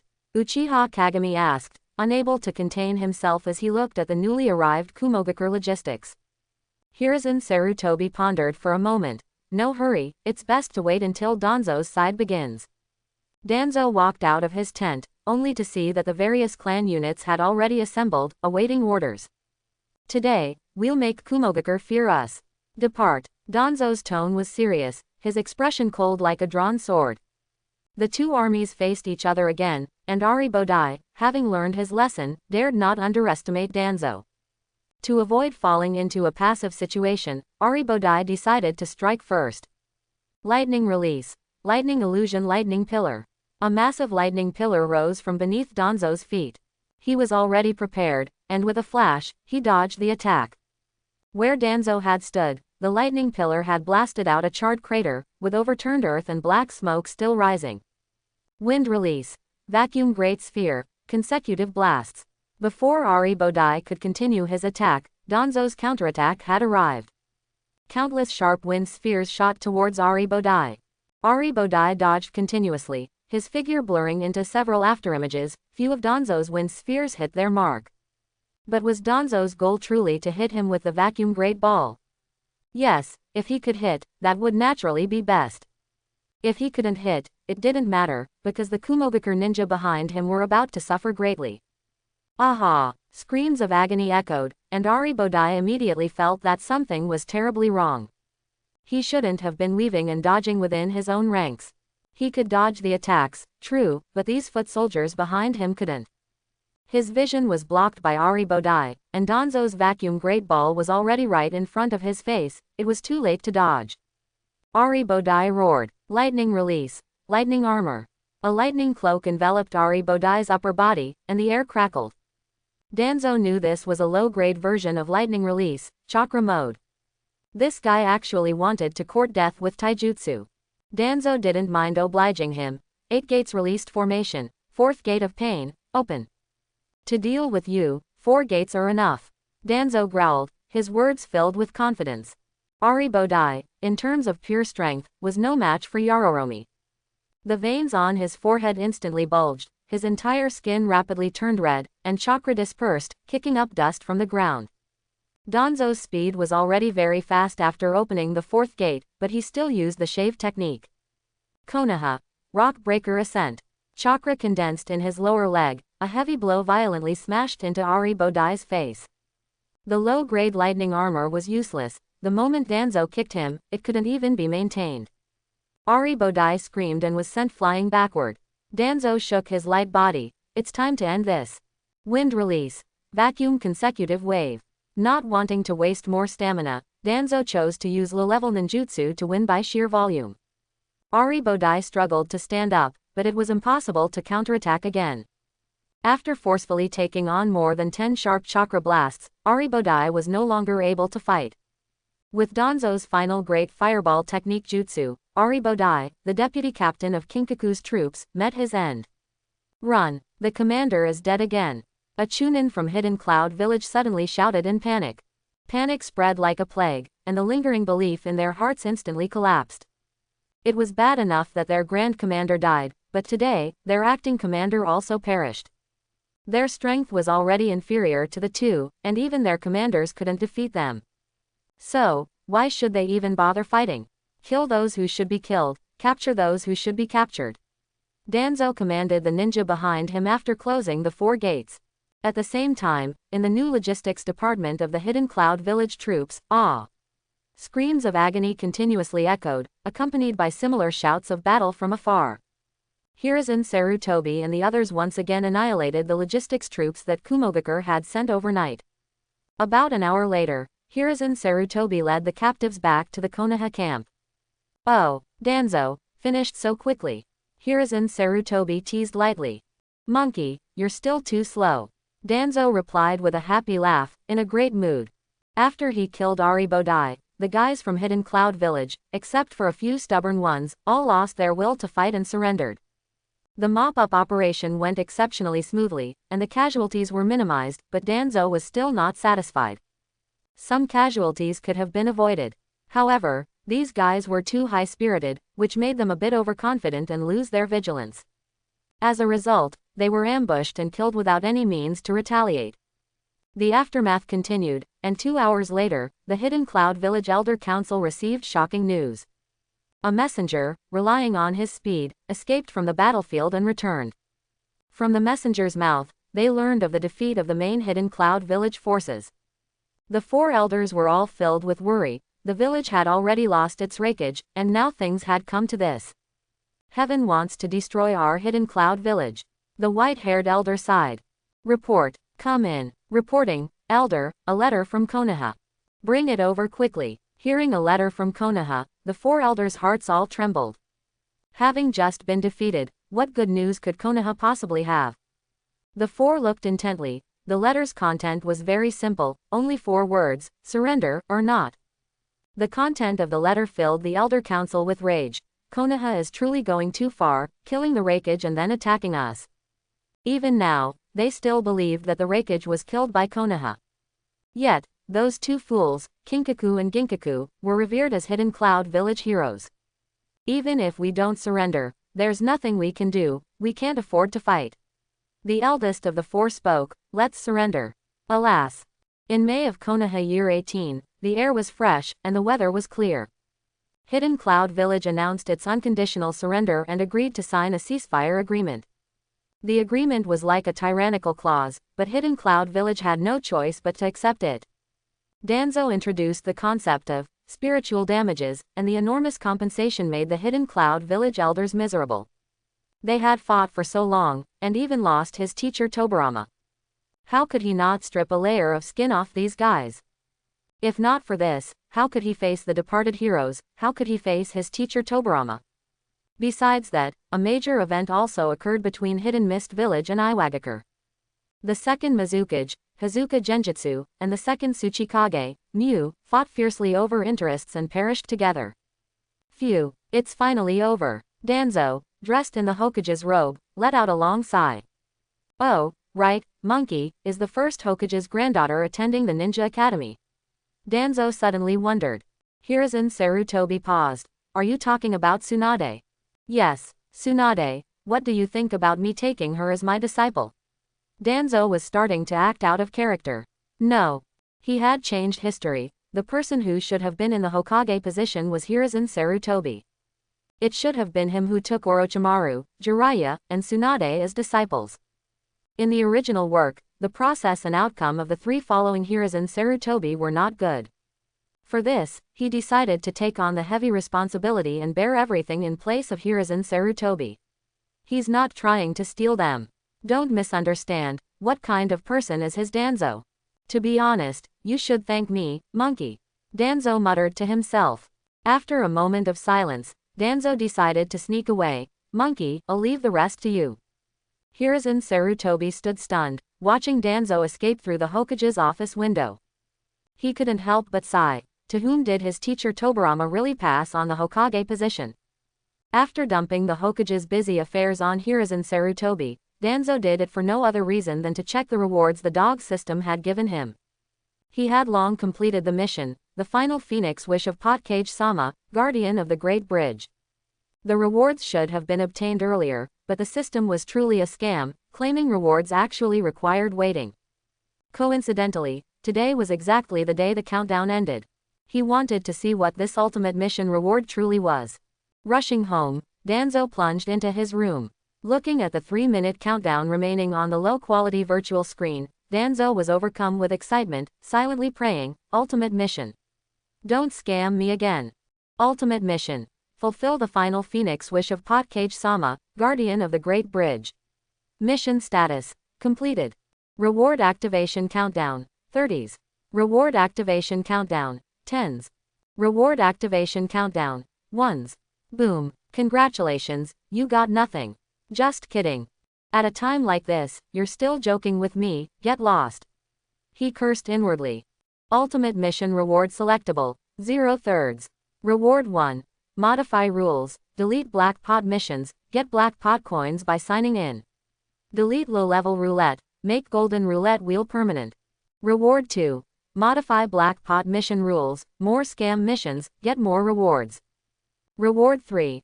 Modify Black Pot shop rules, fixed prices for Otherworld item slots, get bound slots x2. Reward 4. Modify rules, Golden Roulette Wheel Otherworld item slot probability up, junk probability reduced. Reward 5. Get a chance to instantly kill Izanagi, Sharingan, Hashirama cells for 9.9 seconds requires inviting 100,000 friends. Reward 6. Get Might Guy's signature smile, the kind where teeth glow. What the heck is all this? Danzo couldn't help but complain. Invite 100,000 friends. Should I bring you White Zetsu? What's the use of Might Guy's signature smile? More scam missions, what kind of stuff is this? Only 3 rewards are usable, and you still specifically give me options. Dog system, thank you so much. Ultimate mission rewards selected 1, 3, 4 time required, 1 year and 3 months. During the waiting period, System sign in function is closed, roulette function is closed, black pot missions are closed, black pot shop is closed. Please be aware. You're really something, even with odd numbers. Seeing this, Danzo was struck speechless, completely dumbfounded. He had waited for months for this reward, and only today was the reward permission unlocked. He had waited for months, and now he was told he had to wait even longer. Danzo was numb. The next day, he appeared in the Hokage's office, full of vigor. Seeing the dispirited Hiruzen Sarutobi, he couldn't help but pat his shoulder. Monkey, don't overwork yourself. You only need to work 12 hours a day. Danzo nodded slightly, thinking he was truly a conscientious boss. Hiruzen Sarutobi was already dispirited, and the main culprit for his state was standing right in front of him. That Danzo had dumped all the Hokage's affairs on him. And he dared to make sarcastic remarks to him. Working 12 hours, wasn't that a whole day? He couldn't stand it, absolutely couldn't. Danzo, you fool. Hiruzen Sarutobi suddenly flared up and began to wrestle with Danzo. Hey, monkey. Calm down, calm down. Danzo didn't resist. He found it quite amusing. Knock, knock, knock. The door to the Hokage's office was knocked, and Danzo and Hiruzen Sarutobi simultaneously stopped what they were doing. Come in. Hearing Danzo's response, Uchiha Kagami entered, followed by Akamichi Torafu, Homura Mitokado, and Udatane Kaharu. Oh, it's you guys. What kind of relationship do we have that you need to knock? Just come in. Danzo looked at the polite group with confusion. Uchiha Kagami smiled and said, you are the Hokage now, so the proper etiquette should still be observed. The other three also nodded in agreement. So what if I'm the Hokage? Isn't a Hokage a person? Isn't a Hokage raised by parents? If you knock next time you come, I'll be furious with you. By the way, is there something you need? After the teasing, Danzo became serious, his change of expression remarkably swift. Uchiha Kagami pondered for a moment. Sunagakur, Iwagakure, and Hidden Mist Village have sent urgent reports. With that, Kagami handed the scroll in his hand to Danzo. Let me see. He unrolled the scroll unhurriedly, tilting his head as he read, they want to sign a peace treaty. Kagami had already read the letters from the three villages, as he had the authority to do so. What do you think? Should we sign? Danzo thought for a moment before replying. We definitely have to sign, but we need to make them bleed a little. He hadn't settled accounts with these guys yet. Was Konoha a place they could just come and go as they pleased? After annoying them for so long, it was time for some compensation. Acting on his thoughts, Danzo immediately picked up a brush and began to draw. Several days passed in a flash, and the leaders of each village received Danzo's reply, with varying reactions. Land of Water, Hidden Mist Village. After the death of the second Mizukage, the third Mizukage was succeeded by Byakuran. He was not yet controlled. Konoha, they actually demand compensation. Byakuran gritted his teeth, looking at the several elder council members around him. What do you all think? The elder council members stammered, unable to offer a single coherent sentence for a long time. What good are you? Land of Earth, Iwagakure. Onoki, the disciple of the second Tsuchikage, succeeded him as Tsuchikage. Seeing the content of Danzo's letter, Onoki clenched his fists. Konoha. How dare they insult us like this? I will definitely fight. Tsuchikage-sama, the advisor beside him looked at him strangely, as if wanting to say something. Onoki was slightly taken aback. What is it? Tsuchikage-sama, we're out of money. Sir, we're out of money. This sentence was like a critical hit, piercing sharply into Onoki's mind, replaying over and over. Onoki sighed, and after a brief thought, still decided to pay the compensation. Iwagakure's current economic situation was not good, otherwise, his teacher, the second Tsuchikage, wouldn't have fought Hazuka Genjutsu over resources to the death. It was November of Konoha year 18, and the weather turned cold again, the wind howled, and the chill penetrated to the bone. The third Hokage, Danzo Shimura, was in a joyful mood because the compensation from the three villages was due to arrive today. After the incident with the second Hokage, no cage-level expert dared to personally go to other villages to sign agreements. They all sent delegations for detailed negotiations. At the entrance of Konoha village, Uchiha Kagami and Hiruzen Sarutobi received the compensation and supplies from each village, their faces immediately lighting up with joy. They knew that these resources or money would become nourishment for Konoha, allowing it to grow strong. Is that all? Danzo looked at the pile of items before him with disdain. Hiruzen Sarutobi smiled broadly. Be content, you're getting a good deal and still complaining, it's already good enough to get this much. It's far from enough. Monkey, you're still too kind. To deal with these guys who eat people without spitting out the bones, we must be tough. They are afraid of us continuing the war, this is our rightful compensation. Danzo's twisted logic sent Hiruzen Sarutobi into deep thought. Konoha's development was flourishing, and time came to January of Konoha year 20. On this day, Danzo once again threw the Hokage's affairs to Hiruzen Sarutobi to handle, while he himself stayed home. Dog system, is it ready yet? Danzo roared in his mind, clearly a bit anxious. Ultimate mission reward 134. Countdown. 1 minute. Countdown. 30 seconds. Countdown. 5 seconds. System rules have been modified. Guardian-sama, please check. Danzo had been waiting for ages, and finally, the system countdown ended. No way. Dog system, come out. After a moment, Danzo's complaints came crashing down. Where did all my bronze, and silver roulette wheel drawing chances go? Where did you take them? According to Ultimate Mission Reward 1 rules, low-level roulette wheels have been deleted. The golden roulette wheel is now permanent. And what? All my black pot coins are gone too. All those crappy missions, were they for nothing? Are you kidding me? According to Ultimate Mission Reward 1 rules, black pot missions have been deleted. Guardian-sama's black pot coins obtained from them have been processed for deletion. I'll make a password for you. Danzo couldn't hold back and burst into curses. 3 years, do you know how I've spent these 3 years? 3 years of accumulated draws, all cleared at once. Danzo was numb. Forget it, let it be destroyed. Just consider it a restart of life. All the data in the system was cleared, leaving him on the verge of tears. The joyful mood he had from unlocking the ultimate reward now vanished into thin air. Alas, what was done could not be undone. What a pity, what a pity. System, sign in. To ease his mood, Danzo activated the sign in. Sign in successful. Obtained, Black Pot Coins X 1000. System reminder, congratulations on completing a major critical hit. Obtained the highest grade reward. Even so, I won't forgive you. Danzo huffed, preparing to check out the other modules.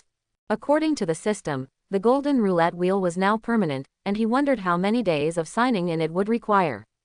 System sign in new rules. According to Ultimate Mission Reward 1 reform, system sign in is now 30 days. For every 10 days signed in, you get 1 golden roulette wheel drawing chance, with increased probability. Daily sign in randomly grants 10-1000 black pot coins. No other rewards for now, please look forward to it.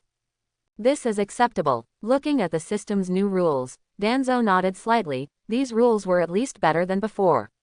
One could only say that the 1 year and 3 months of waiting was completely worth it. It's just a pity about his low-level roulette spins and black pot coins. Black pot shop activate. Danzo silently chanted in his heart, summoning the black pot shop.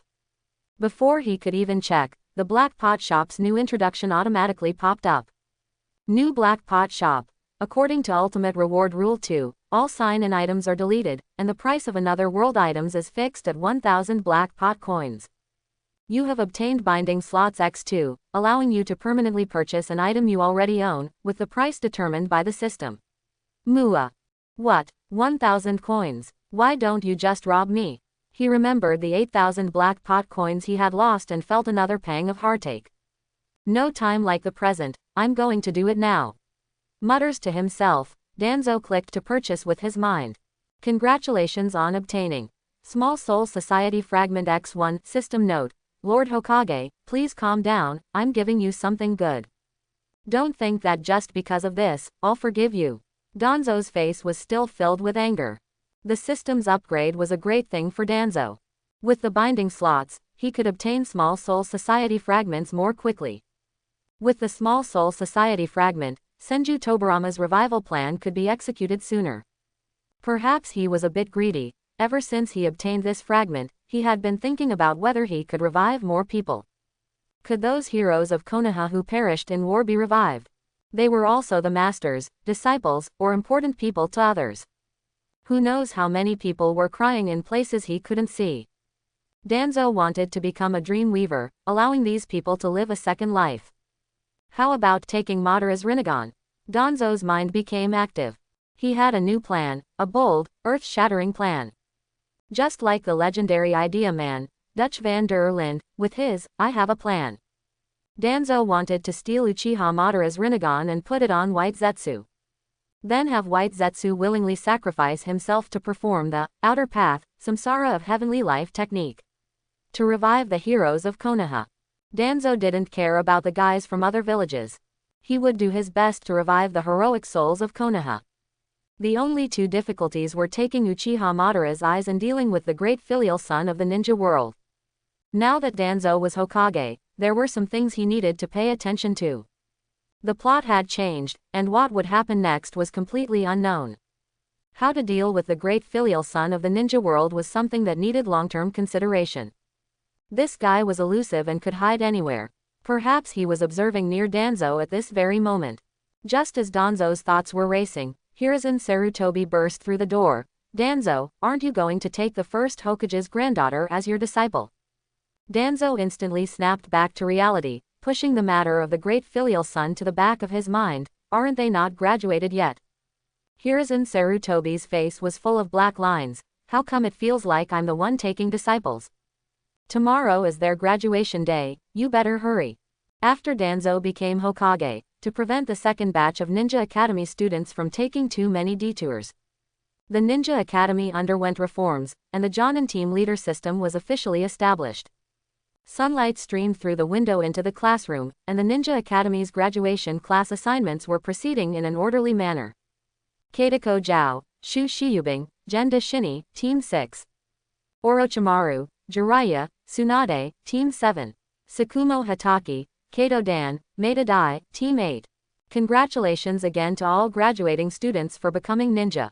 Next, please wait in the classroom for your Jonin teachers to pick you up. Tsunade pouted, muttering unwillingly, how did I get into a class with a dead last?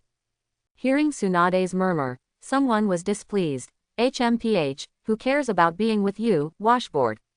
What did you say? Tsunade's face flushed with anger, her fists clenched, making a cracking sound, and she suddenly punched Jiraiya in the face. With a bang, Jiraiya flew backward, crashing heavily against the thick classroom wall. He saw stars, and when he came to, his face was already swollen like a bun. He was about to say something, but he caught Tsunade's murderous gaze, so he covered his hot, stinging cheek and dared not make a sound. Teammate, follow me. Hiruzen Sarutobi knocked on the door, signaling into the classroom. Danzo had taken Tsunade and the others, and he didn't want to be idle either. Based on Danzo's recommendation, he chose Tsukumo Hatake, Kato Dan, and Maeda Dai. He wasn't sure why Danzo favored these individuals, but Hiruzen Sarutobi still believed him. The students in the classroom were successively led away, leaving only Tsunade, Jiraiya, and Orochimaru. The empty classroom made time feel exceptionally slow. Unexpectedly, the unexpected happened. Where's our teacher? Jiraiya couldn't contain his curiosity and asked the other two with his bun-like face. Orochimaru and Tsunade had no idea and both shook their heads. Late on the first day of leading a team, we're doomed. Our teacher must be unreliable, Jiraiya said with an air of sagacity. Just then, a figure slowly walked into the classroom. He was dressed in a sleek training outfit, with a cloak symbolizing the Hokage draped over his shoulders. This person was none other than Lord Third Hokage, Danzo Shimura. Jiraiya's attention was immediately drawn, and he forgot his pain. Look, it's Hokage-sama. All three of them focused their gaze on Danzo, their faces filled with curiosity. Team 7, follow me. Danzo feigned seriousness, but his mind was racing with thoughts. I wonder if the outcome will be different with these three little ones following me. A question flashed through his mind. The scene shifted, and the four arrived at the Senju clan training ground. The area was spacious, with traces of past training still visible on the ground. Danzo was all too familiar with this place. This was where he grew stronger. Here he underwent the hellish training of his teacher, Tobirama. Danzo pondered what kind of lesson he should give them. Bell test. No, that's for monkeys. Just as Danzo was thinking, a young voice interrupted him. Teacher, teacher. Jiraiya raised his hand, eager to try. Teacher. When do we go on missions?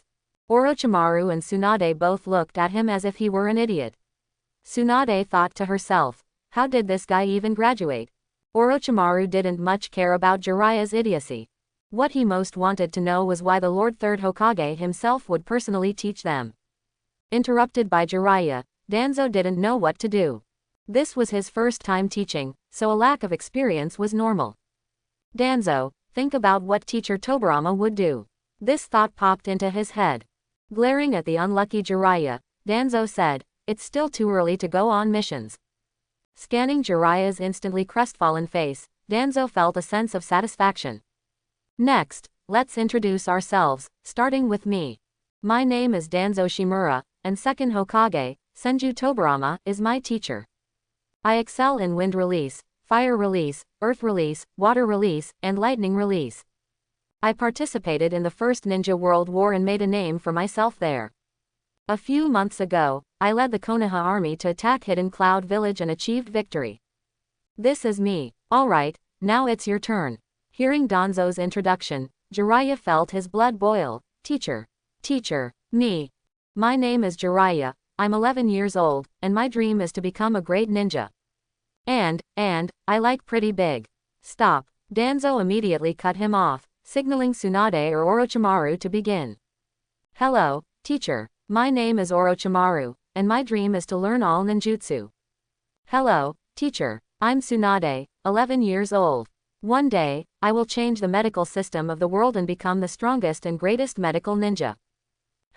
Those are all excellent dreams. Danzo praised them without reservation. This act, however, made Jiraiya jealous. TCH, teacher is playing favorites. Isn't my dream good? Pretty big. He was lost in his own thoughts. Looking at the three young ones, Danzo unleashed his mouth release, great deception technique. Now, I have something important to announce to you. Under normal circumstances, I will only guide you slightly from now on. If you want to learn true skills, then you must formally take me as your master. Only then can I guide you without reservation. The trio instantly fell into contemplation. The rational Orochimaru was the first to speak. Teacher. Please accept me. His dream was to learn ninjutsu, and he was curious about all ninjutsu. Becoming a Hokage's disciple might be a good thing, right? Jiraiya followed suit. Teacher. I also want to learn true skills. I want to become stronger. As he spoke, his gaze swept over Tsunade. The grudge of being punched, he wondered when he could get revenge. Probably never in this lifetime. Tsunade didn't speak, meeting Danzo's gaze, and nodded lightly. Very good. From now on, you are my, Danzo Shimura's, disciples. From this day forward, you will undergo hellish training. Any questions? No questions. The trio's unified answer greatly pleased Danzo. Alright, that's all for today. I, your teacher, have important matters to attend to. Tomorrow at dawn, gather at the training ground on time. With that said, Danzo disappeared with a body flicker technique. He learned this move from Tobirama, for how to instill awe in three little brats. The most important thing was to maintain mystery, and this was very effective. Just look at that idiot Jiraiya, his envious gaze made it clear. Wow. Teacher is too cool. In an instant, poof, he vanished. The naive idiot Jiraiya's astonished exclamations went unheeded. Tsunade and Orochimaru were thinking about their own things, which infuriated Jiraiya. The next day at dawn, as the sky was just beginning to lighten, Jiraiya yawned, treading a slightly slippery path, slowly walking towards the Senju clan training ground. He woke himself up, looking at the two in disbelief. Wow. You guys came so early. Tsunade and Orochimaru still ignored him, making Jiraiya huff. TCH, what kind of people are they? Thinking that he would have to get along with these two guys in the future, Jiraiya couldn't help but feel a headache. But how could he know? Later, he would become super close friends with the two of them, sharing everything. Danzo walked from a distance, his figure in the faint morning light carrying a hint of oppressive presence. Seeing Danzo, the boisterous Jiraiya instantly quieted down. Very good, no one is late. Danzo's gaze swept over the three. Otherwise, I just happen to have a new ninjutsu that lacks experimental subjects. Catching Danzo's serious and oppressive gaze, the three shivered slightly in unison. Danzo's action was merely a recollection of Tobarama's past words, which he was now repeating. He said no more, turned around, and pulled out the guts weights from his pocket. These items were all obtained through system sign-ins in the past. Each weight is 5 kilograms, and you need to carry 10 of them. I know that you have also experienced weight training in the Ninja Academy. But mine is different. Starting today, you will experience hell. Danzo placed the weights one by one on the ground, motioning for them to take them themselves. The three consciously stepped forward, each taking 10 weights. Orochimaru and Tsunade remained calm, while Jiraiya was still boisterous. Teacher Danzo, they're so heavy. Tsunade couldn't help but roll her eyes at him. You idiotic dead last, can't you just shut up?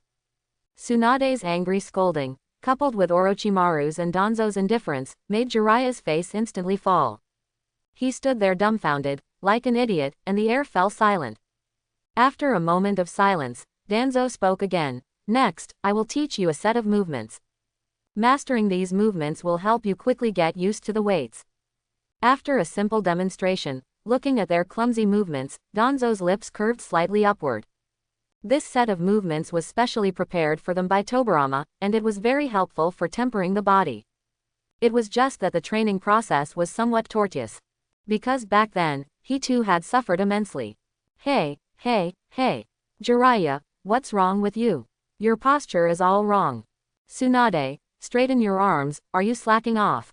Orochimaru, you're doing very well. 2 hours flew by, and the sun was already high in the sky. Team 7's trio was drenched in sweat from Danzo's torment. The three collapsed to the ground, panting heavily, unable to make a sound. What? That's all it takes. Danzo's extremely sarcastic remark, accompanied by his footsteps circling the trio. Jiraiya couldn't stand it, forcing himself to struggle to his feet. Tsunade and Orochimaru also got up afterwards, and Danzo smiled. Just messing with you, rest. The three who had struggled to their feet collapsed to the ground again. Not because they were tired, but because they were completely defeated by Danzo's bad humor, a look of exasperation on their faces. Although they hadn't spent much time together, they already knew that their teacher was definitely a bad person full of mischief. A dozen minutes later, the three stood up again. They had recovered some stamina, looked around, but Danzo was nowhere to be seen. Just as they were searching around, Danzo appeared silently behind the three, carrying a package on his back. Jiraiya was the first to notice. He was so startled that he jumped up, letting out a shriek. Ah! Teacher, can't you be normal? Always appearing out of nowhere. Jiraiya looked at Danzo with a mournful expression. Danzo still ignored the idiotic Jiraiya, merely placing the package silently on the ground. Eat something, all of you, to replenish your energy. Inside the package were food items Danzo had taken from the Ninja Academy. As a Hokage, taking a few things from the Ninja Academy wasn't too much, was it? Chapter 71. Anyway, the Ninja Academy provided an unlimited supply of food. Although there were only 2 meals, everyone was guaranteed to eat their fill. Wow, teacher, I love you. Jiraiya's expression instantly changed, his eyes shining as he grabbed a lunchbox and wolfed down his food. Tsunade and Orochimaru, on the other hand, were more polite, thanking Danzo before taking their lunchboxes. Rest for half an hour, the subsequent training will only be more difficult. With that, the Danzo in front of them disappeared with a poof, turning into a puff of white smoke. Why did teacher disappear again? Jiraiya mumbled indistinctly to the two beside him, shoveling down his bento. The two of them gave him another exasperated look, and Tsunade spoke, Idiot, I really don't know how you graduated. That's shadow clone jutsu, we learned it in theory class. Hearing Tsunade's explanation, Jiraiya scratched his head. His chewing stopped as he recalled his past experiences of sleeping in class, his cheeks flushing slightly. HMPH. I knew that long ago, Jiraiya said stubbornly, swallowing the food in his mouth with effort. I was just testing you. Hearing this, Tsunade clenched her fist, then loosened it. She glanced at Jiraiya, who seemed like a starving ghost reborn, and decided against it. Hitting him would only waste energy, and she didn't know how painful the upcoming training would be. In the Hokage's office, how is it, Danzo? How are the disciples? Hiruzen Sarutobi asked. Danzo pondered for a moment. They're all right, all good kids. While saying one thing, Danzo had another thought. except for that unlucky kid Jiraiya, I'm quite satisfied with the other two. This guy is really too energetic. I need to find an opportunity to rein him in. Time flew by, and in the blink of an eye, 2 months had passed. The Senju clan's training ground was still vast and empty, with only 3 small figures constantly running within it. Tsunade, Orochimaru, wait for me. Jiraiya, lagging behind, yelled at the 2 figures in the distance. Tsunade turned back, playfully making a face at him and sticking out her tongue. Naya Naya Naya. I'm not waiting for you, you idiot Jiraiya. The afternoon sun was always exceptionally dazzling, and the group was undergoing the hellish training arranged by Danzo, the weighted run stage. Jiraiya had long been left behind by the 2, and in despair, he had no choice but to shout. Because Jiraiya always arrived last, Danzo set a small challenge for them. From now on, if Jiraiya couldn't catch up to them, he would be punished with extra training. This was Jiraiya's 14th day of extra training, and the immense training volume made him question his life, even turning his hair white. Who am I? Where am I? Although their time together wasn't long, they already knew. Their teacher was definitely a guy with a twisted sense of humor. Tsunade, Orochimaru. Jiraiya's tongue was practically hanging out. You two, wait for me. After another 2 months of torment, the distance between him and the other 2 was getting closer and closer. This was something even he himself might not have realized. Tsunade looked back with a smile. That idiot Jiraiya. After these days of interaction, she felt that this dead last wasn't as hopeless as he seemed. At least he was willing to train, wasn't he? He was quite interesting too. He completed all of Teacher Danzo's punishments without any laziness. Therefore, she and Orochimaru had both changed their opinions of him. The weighted run training finally ended, and Jiraiya arrived late, panting heavily. He was out of breath but still grumbled, You hateful Orochimaru, Tsunade. Can't you wait for me? Jiraiya felt his life was too hard, now I have to do extra training again. This scene happened every day. Tsunade and Orochimaru had grown accustomed to it. Just then, a familiar figure quietly approached from a distance. The 3 instantly straightened their backs, shed their casual attitudes, and saluted in unison, Teacher Danzo.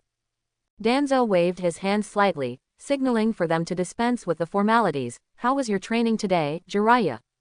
Seeing Jiraiya remain silent, then scratch his head awkwardly. Danzo knew that this guy probably hadn't completed it again, and deserved to be punished. Let's put aside the punishment run for now, he said unhurriedly. Today, I'm going to teach you a new jutsu. Jiraiya, who had been dejected, caught the keyword, new jutsu, and his eyes instantly lit up. A new jutsu.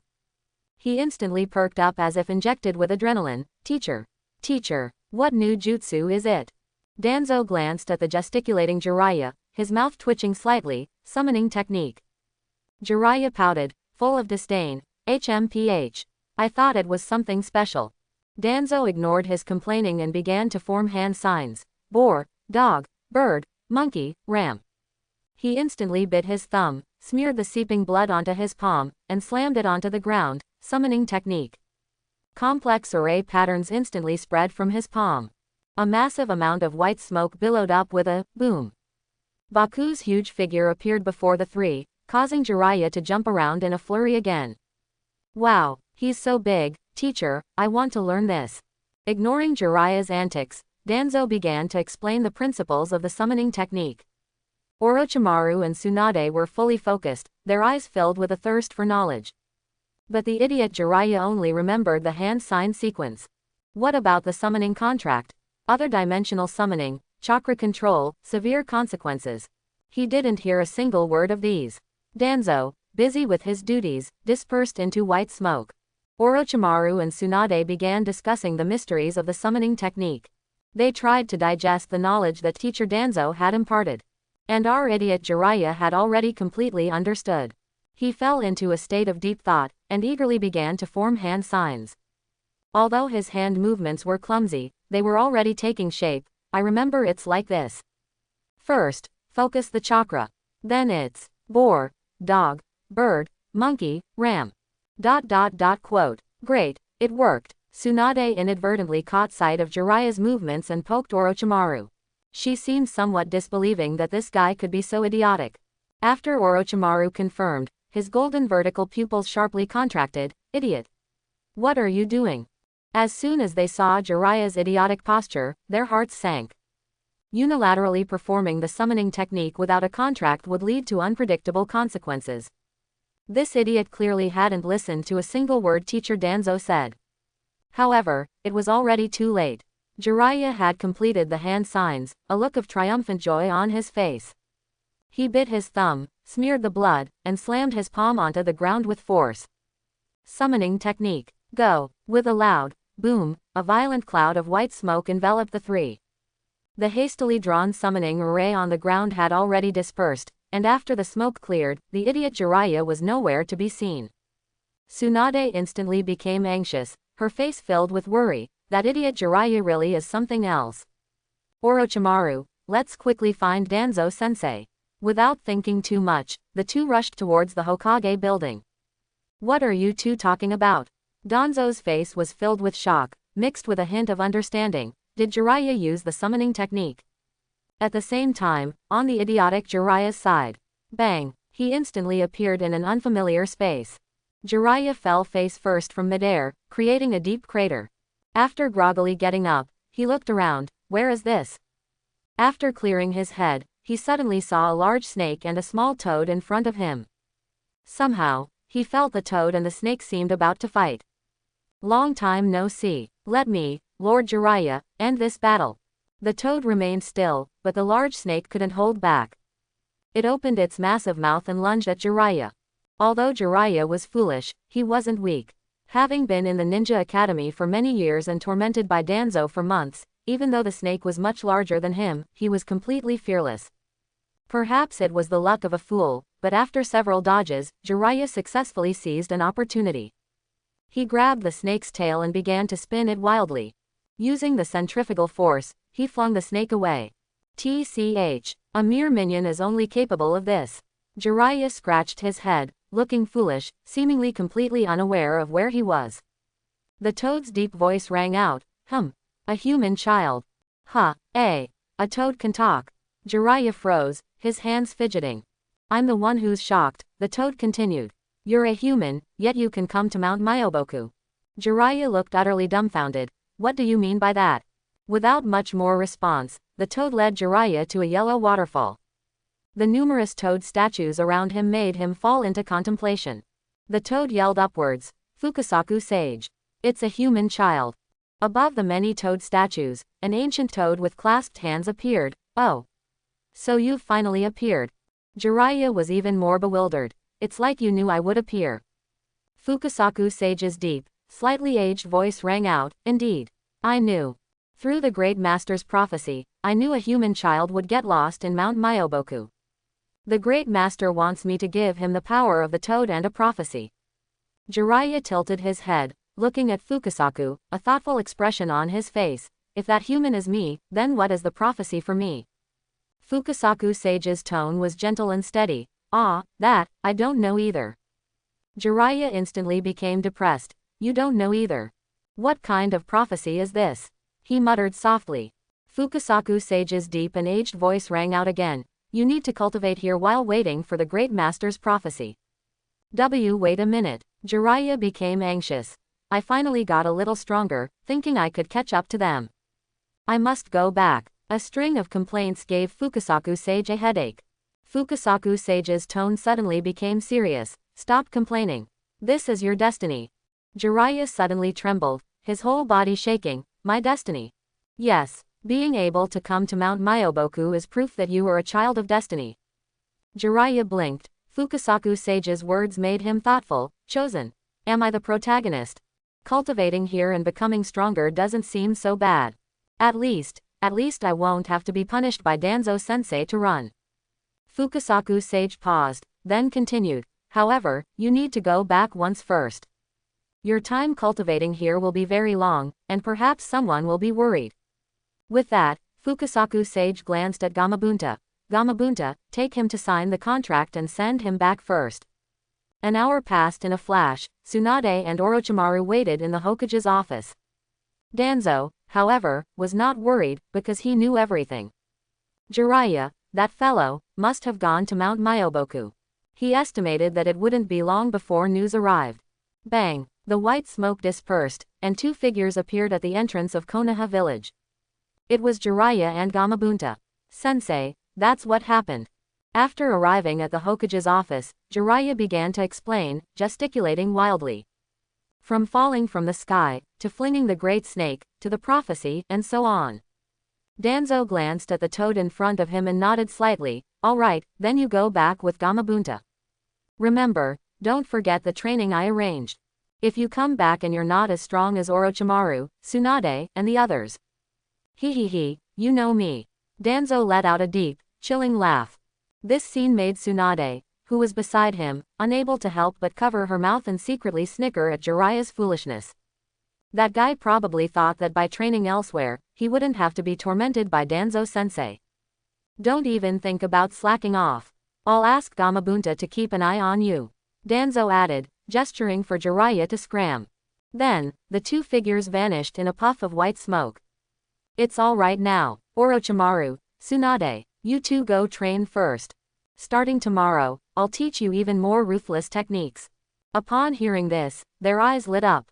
Clearly, they were both full of anticipation for the ruthless techniques Danzo spoke of. Jiraiya's cheat arrived. As their teacher, Danzo, of course, wouldn't let Orochimaru and Tsunade fall too far behind.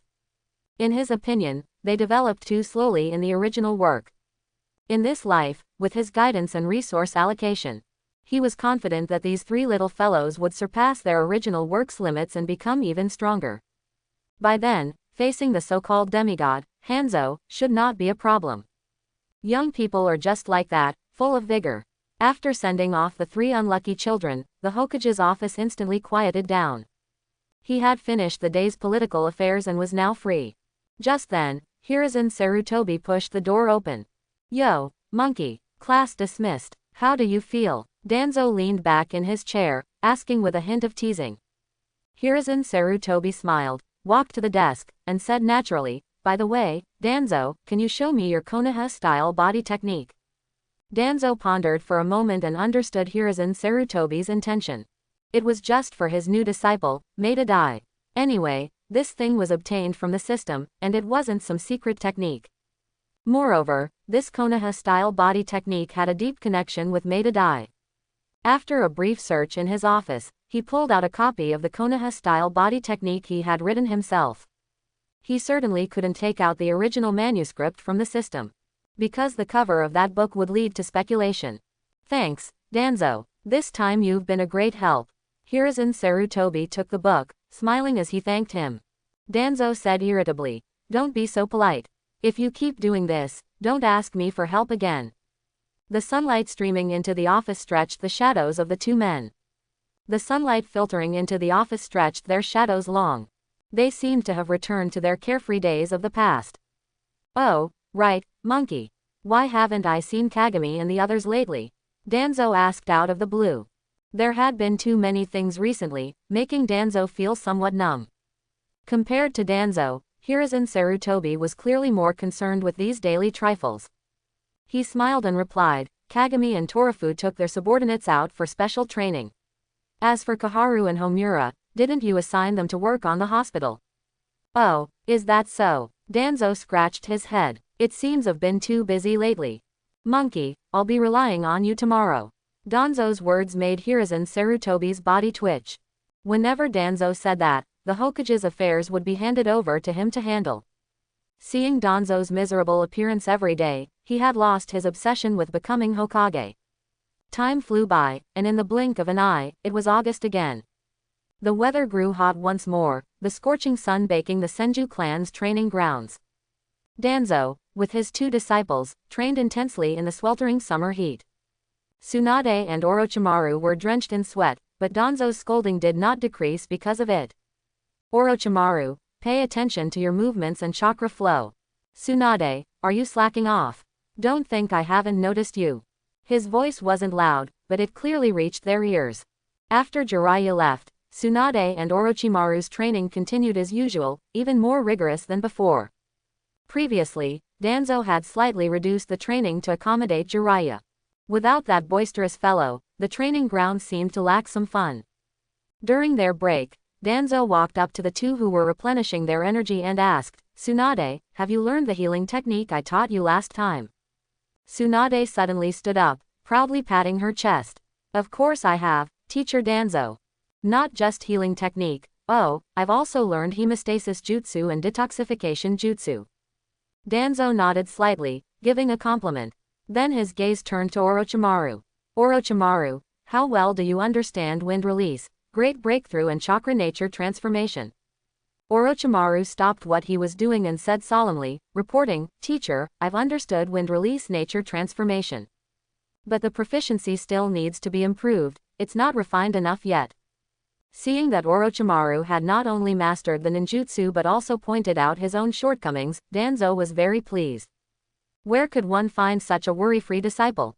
At the same time, Mount Myoboku. Jiraiya leaned against a wooden board, sitting on a stone cone, diligently controlling his chakra. Suddenly, a sneeze made him lose his balance completely, and he fell heavily to the ground. The scene returned to Konoha. After dumping all the Hokage's affairs onto advisor Hiruzen Sarutobi, Danzo himself holed up at home. A long time had passed since the system upgrade, but he still hadn't truly experienced the feeling of probability up. Yosh, let the lottery begin. As his words fell, the golden roulette wheel interface appeared before his eyes. But this time, Danzo felt it was very unfamiliar. The roulette wheel interface was completely new, no longer as crude as before. Gilded patterns were embedded along the edge, encasing the reflective surface of the wheel. Danzo was filled with anticipation. He had a premonition. After the golden roulette wheel's probability up, it definitely wouldn't disappoint him. Without hesitation, with a thought, the 10 pull had already begun. The roulette wheel emitted a dazzling golden glow. Although it was a virtual screen, it still made Danzo's eyes ache. The silver pointer spun continuously. Danzo watched it pass through each section and then stop. The rotation speed kept increasing, reaching an unprecedented swiftness. The familiar steps appeared. 10 blank spaces emerged before his eyes, then instantly turned into 5. What the hell? 5, he couldn't help but exclaim. This probability up is too fierce, isn't it? Various item textures flashed continuously in the spaces. Danzo stared intently. He thought, as long as it's not, thank you for your patronage, I can accept it. At this moment, the flashing finally stopped, and 5 items made a dazzling appearance. Congratulations on obtaining Small Soul Society Fragment X1. Congratulations on obtaining Zanpakuto Fragment by 2.5. Congratulations on obtaining Lighter X1. Holy crap, awesome. Alas, Danzo was uncultured. A single, holy crap, sufficed to conquer the world. The drop rate is really high. 1 slice, 999 damage. Recalling the frustrating gacha draws of the past, he only felt that his hardships had finally paid off. He had never felt this way before, it was simply too exhilarating. At this moment, Danzo felt his thoughts were clear and unobstructed. Let's put in more effort, keep going. With a thought, Danzo initiated another 10 pull. Congratulations on obtaining Zanpakuto Fragment X1. Congratulations on obtaining Grass Cake X1. Congratulations on obtaining Bukujutsu Cultivation Manual. Congratulations on obtaining Unripe Melon X1. Bukujutsu. Good stuff. Danzo exclaimed, then became puzzled. Wait, that's not right. Is the drop rate for Zanpakuto fragments really that high? Are you kidding me? Since the drop rate is so high, then why not? He decided to use up all his remaining 4 draws. He also wanted to test if this thing was broken. Otherwise, why did Zanpakuto fragments keep appearing? Or perhaps, this was a 10 pull bonus. This system was like this, it never explained all the rules clearly, leaving him to figure everything out on his own. Having to deal with it, Danzo was truly unlucky. Congratulations on obtaining Zanpakuto Fragment X1. Congratulations on obtaining Palworld Doll Cativa X1. System note, not very useful, just for display. That's really strange. 4 chances, and another fragment appeared. This made Danzo even more confused, so he simply stopped thinking about it. It wasn't a bad thing anyway. Let's see how many black pot coins I have. After finishing the draws, Danzo decided to browse the black pot shop. After the update, the black pot shop had opened 2 custom slots. He decided to bind the Small Soul Society fragment, the drop rate for this item was clearly not high. Danzo felt it was better to just buy it himself. System, bind slot, small soul society fragment. Danzo issued the command with a thought. Bound, small soul society fragment, price, 10,000 black pot coins. 10,000, he thought carefully and then said, it's not that expensive, is it? He still had 15,000 black pot coins, which he had obtained from daily sign-ins during this period. His luck was truly not great. The 1,000 coin grand prize had not appeared since the first time the system gave it. It didn't rule out another possibility. The system was deliberately messing with him. Consumed 10,000 black pot coins, obtained small soul society fragment X1. I still need 13 more pieces to synthesize it, Danzo muttered softly, feeling that the task was heavy and the road long. With only 5,000 black pot coins left, Danzo didn't plan to use them, he would keep them as a reserve. Who knows when they might come in handy. The next morning, as soon as Danzo arrived at the Hokage's office building, his gaze was drawn by a figure. He slowly stepped forward and naturally patted the person's shoulder. Yo! Monkey, you're here so early. Hiruzen Sarutobi turned his head at the sound, and his heavy dark circles made Danzo instinctively pause. Monkey, even though you're young, you need to learn moderation. Danzo teased. Hiruzen Sarutobi, with his prominent dark circles, retorted angrily, get lost. Isn't this all your fault? Every time you dump a mess on me, you just disappear.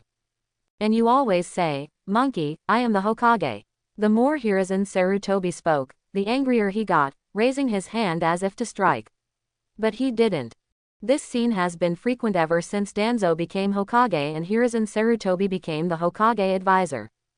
Teasing Hiruzen Sarutobi every day was one of Danzo's few pleasures. Danzo glanced around, changing the subject. Don't worry about that for now, let's go up and talk. Inside the Hokage's office, Danzo was sprawled in the Hokage's chair. Hiruzen Sarutobi, on the other hand, dragged over a chair and sat tiredly to the side. Suddenly, Hiruzen Sarutobi seemed to remember something. Oh right, Danzo, Uchiha Kagami was looking for you yesterday. He couldn't find you yesterday, so he'll probably come again today. Speaking of Uchiha Kagami arrived. Just then, the door to the Hokage's office was softly knocked on and then pushed open. The sprawled Danzo familiarly raised his book and naturally greeted him, Yo! Kagami, long time no see. Uchiha Kagami nodded, without much small talk, and got straight to the point. Danzo, I need your help. He paused and continued. Can I learn a thing or two from your body technique that allows you to instantly move, kick out wind blades, and jump into the air? During this period of special training, I discovered a weakness in the team. The team members' ninjutsu is decent, but their body technique is only average, with no impressive moves at all. Hearing this, Danzo immediately understood his intention. You mean, Konoha 5 styles.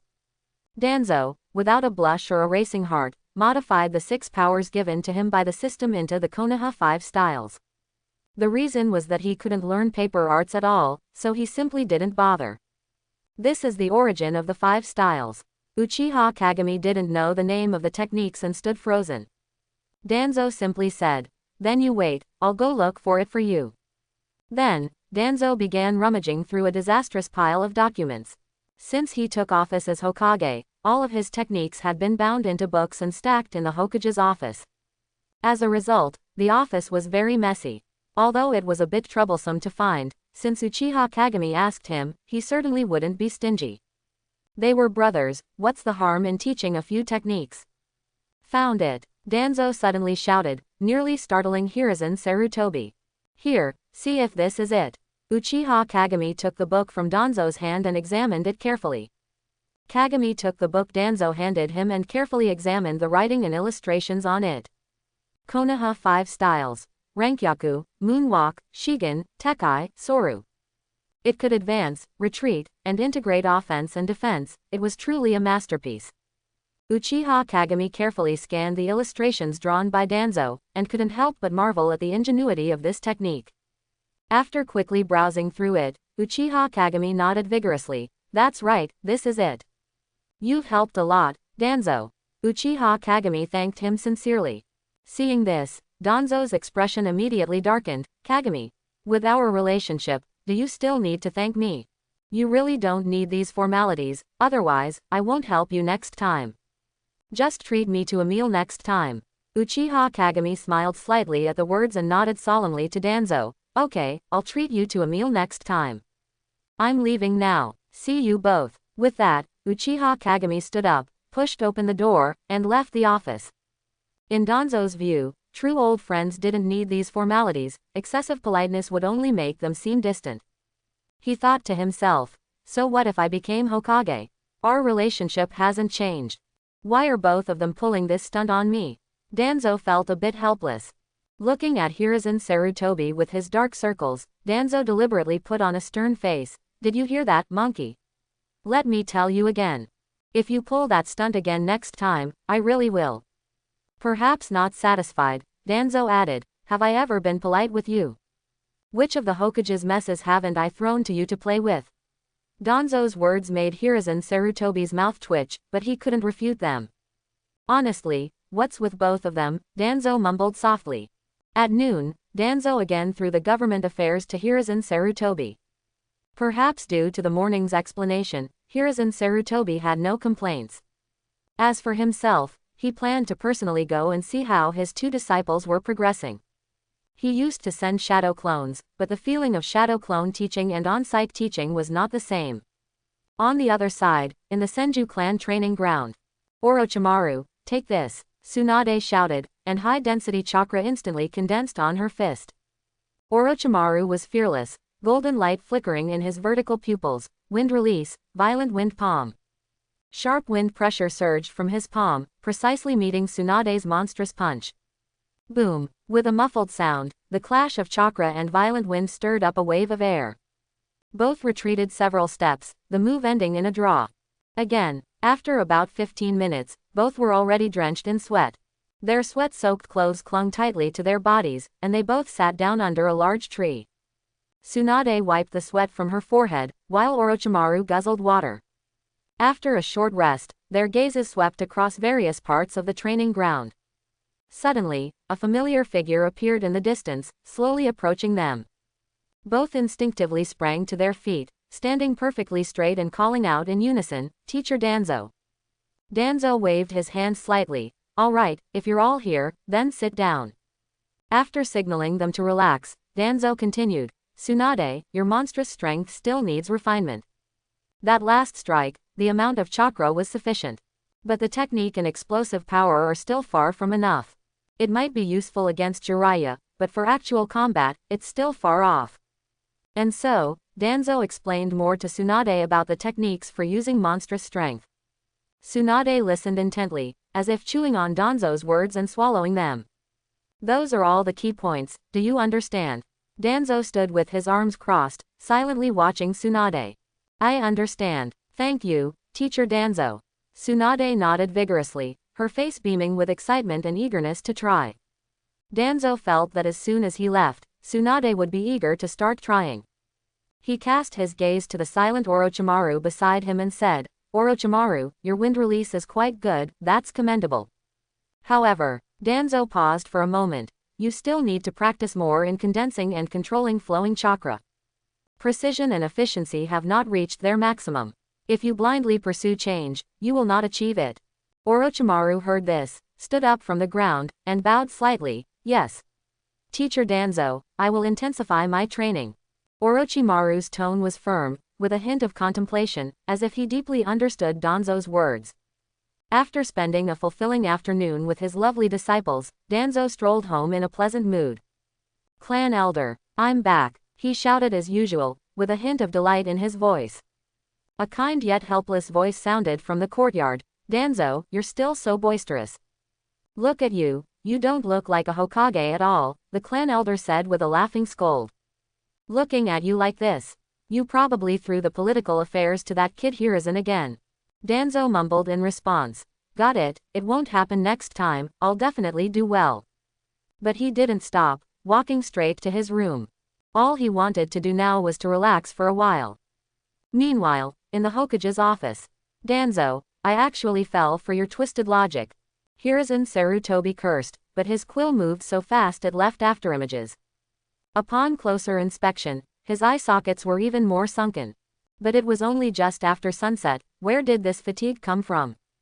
Look, the documents piled up like mountains before him, almost submerging him, silently proclaiming his suffering. How many floors can one bag of rice carry? Life passed by uneventfully, and soon 2 months had gone by. In Konoha village, deep in the forest of death, the scorching midday sun was blocked by the shadows of giant trees. Uchiha Kagami looked serious. On his 2 sides, 2 rows of determined-looking individuals stood straight. Konoha 5 styles test, now begin. Tempest kick. Finger pistol. Each time Uchiha Kagami gave an order, the ninja on both sides simultaneously performed the corresponding move. What if they couldn't perform it? They could only wait to be punished. Kagami quietly activated his 3 Tomo Sharingan, his crimson eyes constantly observing everyone's condition. Several months had passed since Danzo gave him this small team. Danzo believed that performing missions and training could not be done simultaneously. Therefore, he decisively ordered everyone to undergo full closed-door training. Uchiha Kagami, of course, agreed that multitasking would reduce efficiency. This was his personal experience from the past. Through high-intensity training, their overall strength had undergone a complete transformation. But with that, a new problem arose. How could the livelihoods of team members and their families be guaranteed if they were away from missions for a long time? To solve this problem, a new policy came into being. All members participating in closed-door training would receive subsidies from the village Hokage. These subsidies would undoubtedly meet their living needs. At the same time, Danzo also established a strict reward and punishment system. Those with excellent training results would receive additional bonuses. And those with poor attitudes and shallow results would naturally face corresponding extra training penalties. In a flash, another half a year passed, and Konoha was still a thriving site. During this period, nothing major worth writing about happened. If one had to say, it was that Danzo's strength had grown even stronger. Don't think that he neglected his cultivation because of his busy political affairs. Not only did he not neglect it, but he trained even harder. Because Danzo knew how terrifying the enemies he would have to face in the future were, he couldn't relax. In addition, he also developed a new jutsu. Everyone should be familiar with this jutsu, its name is Rasengan. He was already skilled in wind release ninjutsu, and he was intimately familiar with the development principles and process of the Rasengan. Even if he forgot all the Hokage plot in his memories, he would not forget these things. At this moment, in the Hokage's office, Kagami, is the training going smoothly? Danzo asked unhurriedly. Very smoothly, most of the 5 styles have been mastered, Uchiha Kagami blurted out, with a hint of nonchalance in his tone. Immediately after, Danzo turned his gaze to Hiruzen Sarutobi. Monkey, how's Maeda Day's training coming along? Hiruzen Sarutobi pondered for a moment. Good progress. Although this child has no ninjutsu talent, he is good at taijutsu and is willing to work hard. After asking about the recent situation of his 2 old friends, Danzo leaned back in his chair, slumping into it. He seemed to mention it casually, inexplicably. Monkey, I'll leave it to you from now on. Without waiting for Hiruzen Sarutobi to ask, he continued, I plan to take my disciples out on a mission. They've been training for over a year, it's time for them to see the world. In Uzumaki Mido's room, in the Senju clan compound. Grandma Mido, I'm going out on a mission. Tsunade's voice was full of excitement. Tsunade, be sure to stay vigilant. Don't think that just because your teacher Danzo is there, everything will be fine. Uzumaki Mido's kind voice carried some worry. Tsunade playfully blinked. I know, Grandma Mido. You can rest assured. Then she confidently patted her chest and smiled. I'm very strong, you know. The next morning, at the entrance of Konoha village. The sun was already high in the sky, and Tsunade and Orochimaru had been waiting there early. At this moment, a steady, capable figure walked from a distance. This person was Danzo. Seeing Danzo arrive, the 2 chatting disciples immediately straightened up and saluted in unison, Teacher Danzo. Danzo's gaze swept over the 2, and he waved his hand casually, are you ready? The 2 nodded vigorously repeatedly, their excited expressions almost overflowing from their eyes. Seeing this situation, Danzo smiled and thought to himself, sure enough, they're still just kids. All right then. A smile played on his lips. Team 7. First mission officially begins. Jiraiya was not present, so Team 7 only had 2 members. Therefore, Danzo did not choose to arrange the old routine of escorting a merchant caravan and annihilating bandit. Escorting a merchant caravan with only 2 people meant insufficient observation and too much risk. To avoid unnecessary trouble, he ultimately chose to go to a specific area to collect herbs and, incidentally, clear out a nearby den of bandit. The difference between bandit and mountain bandit is still quite significant. One nests in the mountains, the other in the earth. After a simple explanation, Danzo set off with his 2 happy disciples. When the Konoha's gate slowly disappeared from view, Danzo stopped and told the 2. On the mission, I will not provide any help. You will decide the plan and the route. I will only hide in the shadows and ensure your safety at critical moments. Yes, Teacher Danzo, Tsunade and Orochimaru replied in unison, their expressions firm. Immediately after, Danzo used a shave, instantly disappearing from in front of the 2, which was quite eerie. Almost the instant they lost sight of Danzo, Tsunade turned her gaze to Orochimaru. Orochimaru, what do we do next? Tsunade was too lazy to think. She never liked making complicated plans. Such matters should be left to Orochimaru, it's his specialty. Orochimaru was not surprised by Danzo's words, he seemed to have anticipated them. The Hokage personally accompanying them on a mission was unprecedented. If the Hokage still needed to act, what would be the point of their training? They might as well just go to sleep. Therefore, he had prepared several plans in advance, waiting for today to be implemented. Orochimaru paused for a moment, as if deep in thought. I've already set the route, just follow me. Yash, Orochimaru is indeed a man with a plan. Tsunade clapped Orochimaru on the back, making loud thumping sounds. This action left Orochimaru speechless, his mouth twitching uncontrollably. 3 days later, the 2 arrived leisurely at the mission area, following the map. It was hard to get out, so these 2 children couldn't help but look around. Danzo used to be like this, so he didn't stop them. According to Orochimaru's pre-arranged plan, their primary task was to clear out the bandit.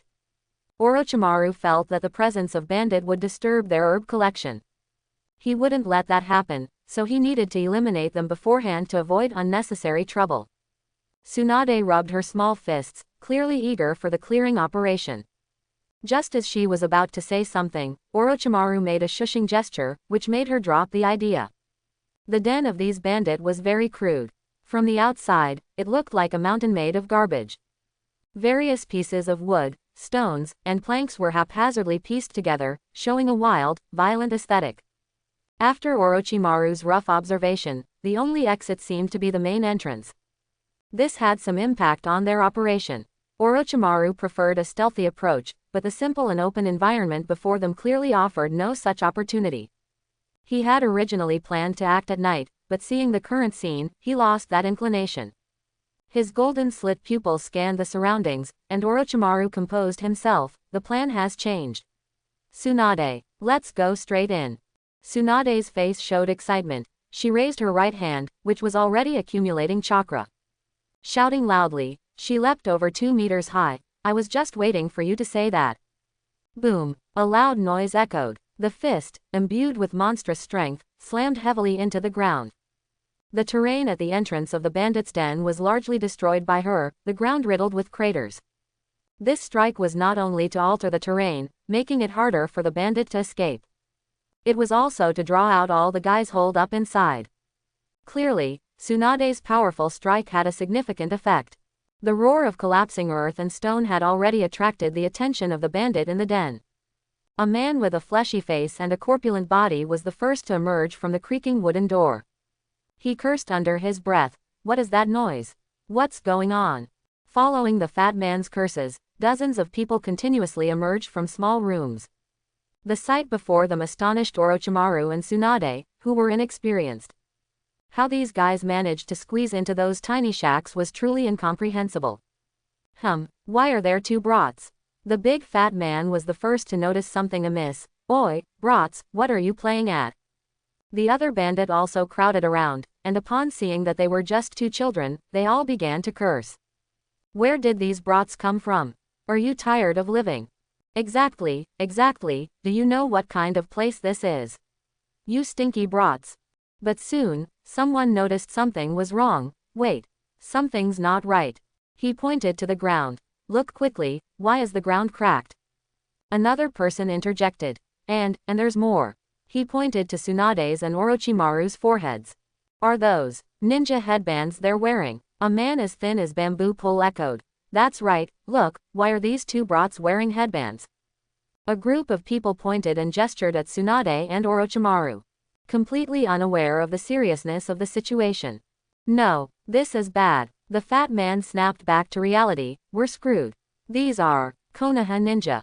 We're doomed. The ninja are here. Run. Someone in the crowd shrieked. In an instant, the people who had been pointing at Tsunade and Orochimaru scattered in disarray.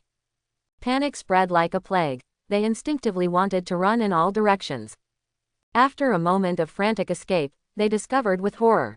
No matter how they ran, they just kept circling around their companions. After careful thought, they finally remembered. To make things convenient, they had only prepared one exit when building the shacks. But this problem filled them with despair. At this moment, their only way out was firmly blocked by the two children, giving them no chance at all. Everyone stop. The fat man pulled out the large saber from his waist and roared, the exit is blocked. Running around only leads to death. If you want to live, follow me and fight your way out. The fat man's jowls shook. It's just two people, no need to be afraid. He said this, but the fat man didn't charge forward first. Having been in this line of work for many years, he naturally knew what these two individuals were here for. Having lived by the sword for so many years, he had seen his share of the world. In previous years, when he was a bandit, he had personally experienced the terror of a ninja cleanup. He still didn't want to recall that hellish scene a second time. He had only narrowly escaped with his life by hiding among a terrifying pile of corpses back then. Having personally experienced it, he knew better than anyone the ruthlessness of ninja, even if they were just two children. The ones who had come to clear out their mountain stronghold back then were also just 3 children. But the decisiveness with which those guys acted, where was there any trace of a child's demeanor? If fear and begging for mercy were useful, those brothers of his back then wouldn't have fallen one by one before his eyes. The fat man's eyes were bloodshot, and he roared like a madman, fight your way out. If you don't want to die, follow me and fight your way out. He once again broke the silence of the scene, and the tall, thin bamboo pole was the first to move. Bamboo pole, wielding his blade, led his companions in a roar as they charged towards Tsunade and Orochimaru. Brat. I'll kill you. Facing enemies that outnumbered them by more than 10 times, Tsunade and Orochimaru did not act immediately. They observed to assess the enemy's strength. Based on their current conclusion, the enemy's strength was average. There was no chakra flow, nor were there any physically strong samurai, they were all ordinary people. Since the enemy initiated the attack, when else would be a better time to act? Orochimaru had already begun forming hand signs. Now, his hands moved rapidly. He took a deep breath and shouted, "Wind release, great breakthrough." What followed was a visible hurricane. The hurricane howled, tearing through the air, and swept towards the bamboo pole man and his companions. Before bamboo pole could even get close, he and his companions were swept away, heading to the Pure Land. Their bodies were torn apart by the hurricane, they didn't even have time to scream. Orochimaru's fierce strike was like the signal for the battle to begin. Almost as soon as Orochimaru's wind release ended, Tsunade began to move. With a large amount of high-density chakra condensed in her small fist, Tsunade let out a battle cry and charged towards the big fat man. Her speed was incredibly fast, the fat man had no time to react. A punch imbued with monstrous strength slammed heavily into the fat man's chest. High-density chakra instantly pierced through the fat man, rendering him speechless. Tsunade's fighting style was filled with pure, violent aesthetics. She didn't use any flashy ninjutsu, relying solely on her unnatural monstrous strength. Ever since Danzo-sensei taught her the monstrous strength technique, Tsunade fell in love with this straightforward, power-filled fighting style. In contrast, Orochimaru's approach was a stark difference. Every movement of his exuded calmness and elegance. He was like a gentleman, continuous killing only slightly soiled the hem of his clothes. Not a single drop of blood could splash onto him. Passing through a field of flowers without a single petal sticking to him, that's the feeling it conveyed. Over 40 bandits were utterly defenseless against the two of them, easily subdued. When the battle ended, Tsunade's gaze swept across the messy, bloody battlefield. The strong smell of blood made her gag. During the intense fighting earlier, her mind was highly focused. She felt no discomfort, with only killing enemies in her eyes. Now that it stopped, the adrenaline receded. The brutal scenes from the battle were clearly etched in her mind. She couldn't quickly adapt to this direct confrontation with death and gore. Orochimaru, beside her, was in a much better state. He was only breathing slightly faster, with no discomfort whatsoever. After confirming there were no survivors, the bandit extermination mission was considered complete. Before leaving, they set fire to the shacks. This place, full of sin and death, should not exist in the world. Following the description in the mission scroll, they finally found the medicinal herbs half a day later. Perhaps due to the peaceful environment and fresh air, Tsunade's earlier discomfort was completely dispelled. She regained her usual vitality. Orochimaru, come quickly and see. Is this it? Tsunade pointed to an area in the grass and called out to Orochimaru on the other side. After careful identification, they confirmed it was indeed the item. Thus, Team 7's first mission was completed successfully without any hitches. On the way back to Konoha, Danzo elaborated on the shortcomings of the mission to the two of them. Tsunade and Orochimaru listened carefully, and Danzo even took a detour to let them enjoy Tanzaku town. As soon as Tsunade received the mission reward from Danzo, she excitedly ran off. Her eyes gleamed with excitement as she quickly formed hand signs. As white smoke dispersed, a person resembling an ordinary individual blended into the laughing crowd. Watching the small figure disappear into the street, Danzo was not worried. He knew exactly where this little one had gone just by thinking about it. She must have taken the money, still warm in her hands, and run off to the casino in Tanzaku town. He wondered if the legendary title of Big Sucker would ever be bestowed upon her again in this lifetime. Why hasn't Danzo, that scoundrel, returned yet? Inside the Hokage's office, Hiruzen Sarutobi had two large dark circles under his eyes. He muttered curses while writing furiously. So, the question is, where was Danzo?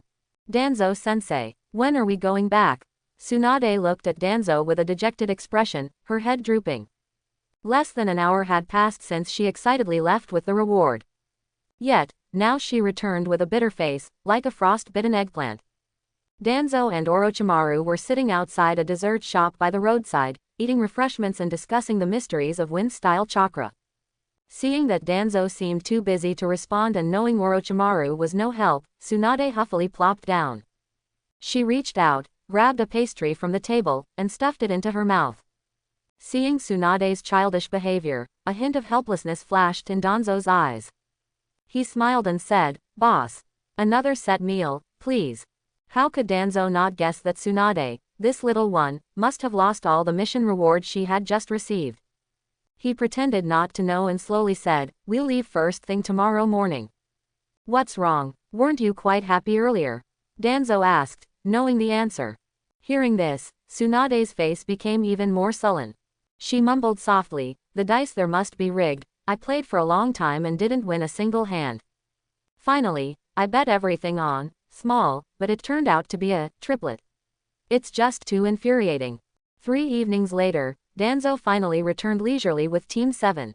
"Ah, we're finally back." Tsunade let out a cheer full of relief and familiarity towards the gate. Just a few days ago when they left, she was the most excited. But after going and coming back, she felt that Konoha village was the best. As for the mission reward she briefly possessed, Tsunade had long since forgotten about it. If it's lost, no amount of thinking will bring it back. Thinking too much would only make her miserable, so it was better not to think at all. After a brief stop at the village gate, Danzo said to his 2 disciples, "Go back and rest, I'm going to the office for a bit." With the Hokage himself leading the mission report process was directly waived. After all, Danzo had witnessed it firsthand, there was no need for extra steps. What he wanted to do more at this moment was to visit his old friend, Hiruzen Sarutobi. He wondered if that old fellow had been buried under documents after all these days. Not long after, the door to the Hokage's office was violently pushed open. This impolite manner, without much thought, Hiruzen Sarutobi knew who had arrived. Danzo spoke nonsense. Yo, monkey, you look quite energetic. As he spoke, his gaze swept over Hiruzen Sarutobi's heavy dark circles. It would have been better if he hadn't said anything. His words were like lighting the fuse of a powder keg. Hiruzen Sarutobi immediately cursed. You still have the nerve to speak. Which eye of yours sees me as energetic? He pointed to his own eye circles. How about I dig them out and bury them for you? They're blind anyway. Danzo, hearing this, became even happier. He leaned closer and clapped Hiruzen Sarutobi's shoulder, making loud thumping sounds. While patting, he also said, Look, you're getting agitated again. Here, take this, these are specialty pastries from Tanzaku town. With that, he handed over a square oil paper package. After their usual banter, the atmosphere in the office was very cheerful. Then, the two put away their playful demeanor and once again displayed the composure of Konoha's highest decision makers. Hiruzen Sarutobi adjusted his state and said in a serious tone, Danzo, write me a copy of your Konoha 5 styles from before. A few days ago, I watched Mirai and others sparring, and the effect was very good. This taijutsu is very effective in actual combat, it can be offensive and defensive. I've decided to study it in depth as well and teach it to my disciples. Upon hearing this, Danzo waved his hand indifferently, it's no big deal. Leave it to me. Seeing that Hiruzen Sarutobi didn't beat around the bush but directly stated his needs, a look of satisfaction appeared on his face. Danzo thought to himself, it seems after some training, this old fellow finally isn't being so formal with me. Life continued uneventfully, with some cultivating and others slacking off. Thus, 2 months passed in the blink of an eye. So, let's see how the one staying on Mount Myoboku is doing. Little Jiraiya, come eat. Lord Shima's voice came from the small house below, where cooking smoke curled upwards. The voice pierced through the waterfall, landing precisely in Jiraiya's ears. Hearing the words, come eat, Jiraiya instinctively shivered. He couldn't help but recall the colorful, vibrant, and uniquely shaped specialty dishes. The Toad's cuisine was simply too explosive for an ordinary human. Even with Lord Shima's careful cooking, the strange appearance still made it impossible for Jiraiya to get used to it.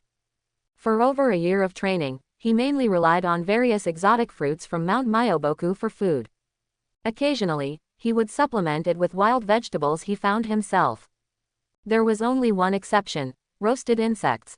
This was the only thing he could accept. After being scorched by fire, the thoroughly roasted insects didn't look so unappetizing. They even tasted a bit like chicken, crunchy.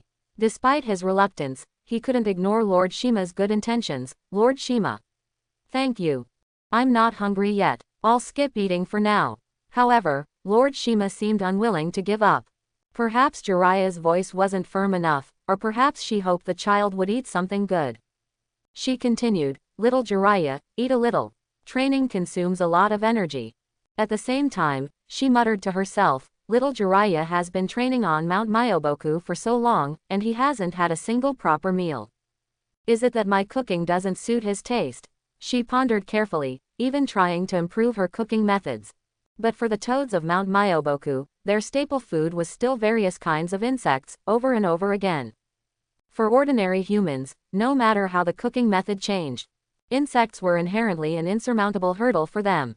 Jiraiya responded again, his tone carrying a hint of firmness. Lord Shima heard the decisiveness in his tone and finally stopped insisting. Old man, let's eat ourselves. Lord Shima said to Fukasaku. Little Jiraiya said he's not hungry. So, the toad couple began to enjoy their delicious insect feast. Just then, a small toad ran in, flustered. His tone was more urgent than ever. Fukasaku sage. Lord Shima, the great master has woken up. And this time, it seems to be something very important. Upon hearing this, Fukasaku and Lord Shima's actions instantly froze. Their expressions became incredibly serious, and Fukasaku sage spoke, is it about little Jiraiya? In a short while, Fukasaku and Lord Shima found Jiraiya again, still troubled by the thought of eating. Little Jiraiya, hurry and come with us. The great master has awakened. Fukasaku sage's voice carried a rare urgency. The 3 words, great master, seemed to possess magic. Jiraiya instantly cast aside all distractions, his body stiffening. Could it be that the long-awaited prophecy was finally coming? Jiraiya suppressed the excitement in his heart, asked no further questions, and directly followed the two sages. They headed towards the depths of Mount Myoboku, an area he had never set foot in before. After passing through a forest filled with various strange plants, a huge palace built of rock appeared before his eyes. Walking through the towering palace gates, Jiraiya curiously looked around. Obscure characters were carved on the stone walls, and the dome was extremely high, making the entire hall appear vast and solemn. Entering the depths of the hall, Jiraiya's gaze was soon drawn to a scene. This was a rather large toad, looking very ancient. The old toad sat with closed eyes on a stone platform inscribed with the character for Sage. Fukasaku and Lord Shima also respectfully leapt onto either side of the stone platform. Those were their exclusive positions, one on the left and one on the right, like the most loyal guards. At this moment, a slow, ancient voice echoed in the hall, "Finally you've come. Finally you've come, child of the prophecy." Oh, right, who was this again? The tone shifted, and the great toad sage seemed to have forgotten everything. Fukasaku Sage, standing nearby, quickly turned his head and respectfully whispered, "Great Master, it's Jiraiya, Jiraiya from Konoha." A glimmer of light appeared in the great toad sage's seemingly closed eyes. He regained his clarity. "Oh, right, I remember, it's you." Jiraiya opened his mouth, just about to say something. At this moment, the great toad sage's voice had already begun. "You will become an outstanding ninja. After becoming independent, you will start taking on disciples. Your disciples may bring great changes to the world. Whether this change is peace or destruction, I cannot see clearly." The great toad sage spoke slowly, then suddenly his voice paused. No. His huge eyelids trembled slightly, as if disturbed by something. After a moment, he spoke again, muttering to himself, "No, it's different. Something is different. Your thread of fate seems to be pulled by a strange force. The future has changed, coming from your teacher. An existence that shouldn't be so powerful. Is he going to change the tide of history? The dead revived, even more powerful." Jiraiya was completely confused, his face full of question marks. He subconsciously muttered to himself, "No. Isn't this prophecy about me? How did it get involved with Danzo-sensei? Changing history, reviving the dead. What is all this about?" Fukasaku and Lord Shima also looked at each other, utterly bewildered. Why had the great master's prophecy suddenly deviated? Why had it suddenly focused on someone else? Changing history, reviving the dead. Such events had never occurred on Mount Myoboku in 1,000 years. Meanwhile, in the Hokage's office in Konoha village. "Tsunade, Orochimaru, your mission performance was excellent." Danzo scanned his two dusty disciples and praised them sincerely. As he spoke, he pulled another scroll from under the desk. Danzo gently placed it on the table and said with a smile, "I have another mission here for you to complete." For 2 months, Tsunade and Orochimaru seemed to be caught in a time loop. Accept mission, complete mission, report mission, infinite loop. They were either on their way to a mission, or reporting to Danzo and accepting new missions. This intensity of continuous work made Tsunade constantly complain. Orochimaru, on the other hand, showed no expression, seemingly able to accept anything. After reporting the mission, Tsunade finally erupted. With a mournful face, she complained to Danzo, "Danzo-sensei. Can't we rest for a few days? If this continues, I'm really going to die." Tsunade exaggeratedly rubbed her shoulders, looking utterly exhausted. Facing Tsunade's barrage of complaints, Danzo did not interrupt, but listened quietly. A faint smile played on his lips as he recalled the past. He had been just like this back then. Tobirama-sensei had assigned their team a year of continuous missions. At that time, wasn't he, just like Tsunade, grumbling with bared teeth? Tobirama always seemed indifferent, never relaxing his demands because of it. He could only put away his emotions and continue the mission dispiritedly. Danzo feigned contemplation, then replied after a moment, "No way. High-intensity missions are a necessary part of your experience. Back in my day, I went through the same thing, sensei. However, I can make a deal with you. After your next mission, I'll let you rest for 3 days." After hearing Danzo's words, Tsunade, though still pouting, finally stopped complaining. She reached for the scroll and exchanged a glance with the silent Orochimaru beside her. After greeting Danzo, the two left the Hokage's office together. Watching his disciples leave, the smile on Danzo's face did not fade, but deepened. He thought to himself, this little Tsunade, she's so much like I used to be. While savoring the interaction with his disciples, Danzo controlled his mind to open the system panel. After several months, he was ready to shop and draw again. His gaze swept over the black pot coins balance in his account, 12,700 remaining. He had already decided how to allocate these black pot coins. He planned to first buy a small Soul Society fragment, then try 2 more draws for otherworldly items. Black pot coins 10,000, obtained, small Soul Society fragment X1. Ever since completing the ultimate mission and the system update increased the drop rate, he had rarely purchased otherworldly items. Item prices were fixed, and the black pot mission module had been deleted. To obtain black pot coins, he could only do so through daily sign-ins. He vaguely remembered the system explicitly stating that the roulette wheel draw could yield black pot coins. But why, after so long, had he never received any? Temporarily suppressing the doubts in his mind, Danzo continued to operate. Black pot coins 1000, obtained, Senzu Bean X1, system note, restores to peak condition after consumption. Cannot cure illness. This is a complete Senzu bean. He stared thoughtfully at the plump, soybean-like bean. The floodgates of memory opened again, back to when he bid farewell to Tobarama. He had placed 2 castrated Senzu beans, castrated version of Senzu beans, into Tobarama's hand. If he had had this back then, perhaps Tobarama-sensei wouldn't have had to sacrifice himself. With the Senzu beans' miraculous recovery power, he could have completely caught the gold and silver brothers off guard. Alas, what a pity, Danzo sighed regretfully. Black pot coins 1000, obtained, Zanpakuto fragment X1. A Zanpakuto fragment, Danzo murmured, rubbing the metallic lustered fragment in his hand. Danzo was all too familiar with this item. He had been accumulating them for a long time, he only needed 2 more to synthesize a complete Zanpakuto. Danzo was very satisfied with the items obtained from the previous 2 purchases. He only hoped this heaven-defying luck would continue. Immediately after, a golden roulette wheel with a gilded floral border slowly rose before his eyes. The wheel face was so dazzlingly bright that Danzo's vision blurred. The previous roulette wheels were either shoddy or shoddy. It had suddenly changed like this, and he was still unaccustomed to it.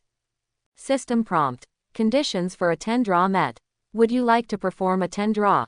Without hesitation, Danzo's mind stirred, and he decisively chose yes. As his will activated, the massive golden roulette wheel began to spin continuously. Once the wheel started moving, the gilded floral patterns appeared even more splendid, as if they had come alive. The rotation speed gradually slowed, and the silver pointer stopped on various areas, again and again. Danzo held his breath, staring unblinkingly at where the pointer landed. Congratulations on obtaining Small Soul Society Fragment X1. Congratulations on obtaining Black Plum X4. What the heck? Black Plum, Large Plum. Looking at the system prompt, Danzo's mouth twitched uncontrollably. He weighed the 4 dark, lumpy things in his hand and couldn't help but complain. He wouldn't want to eat these, who knew if they were sour or not.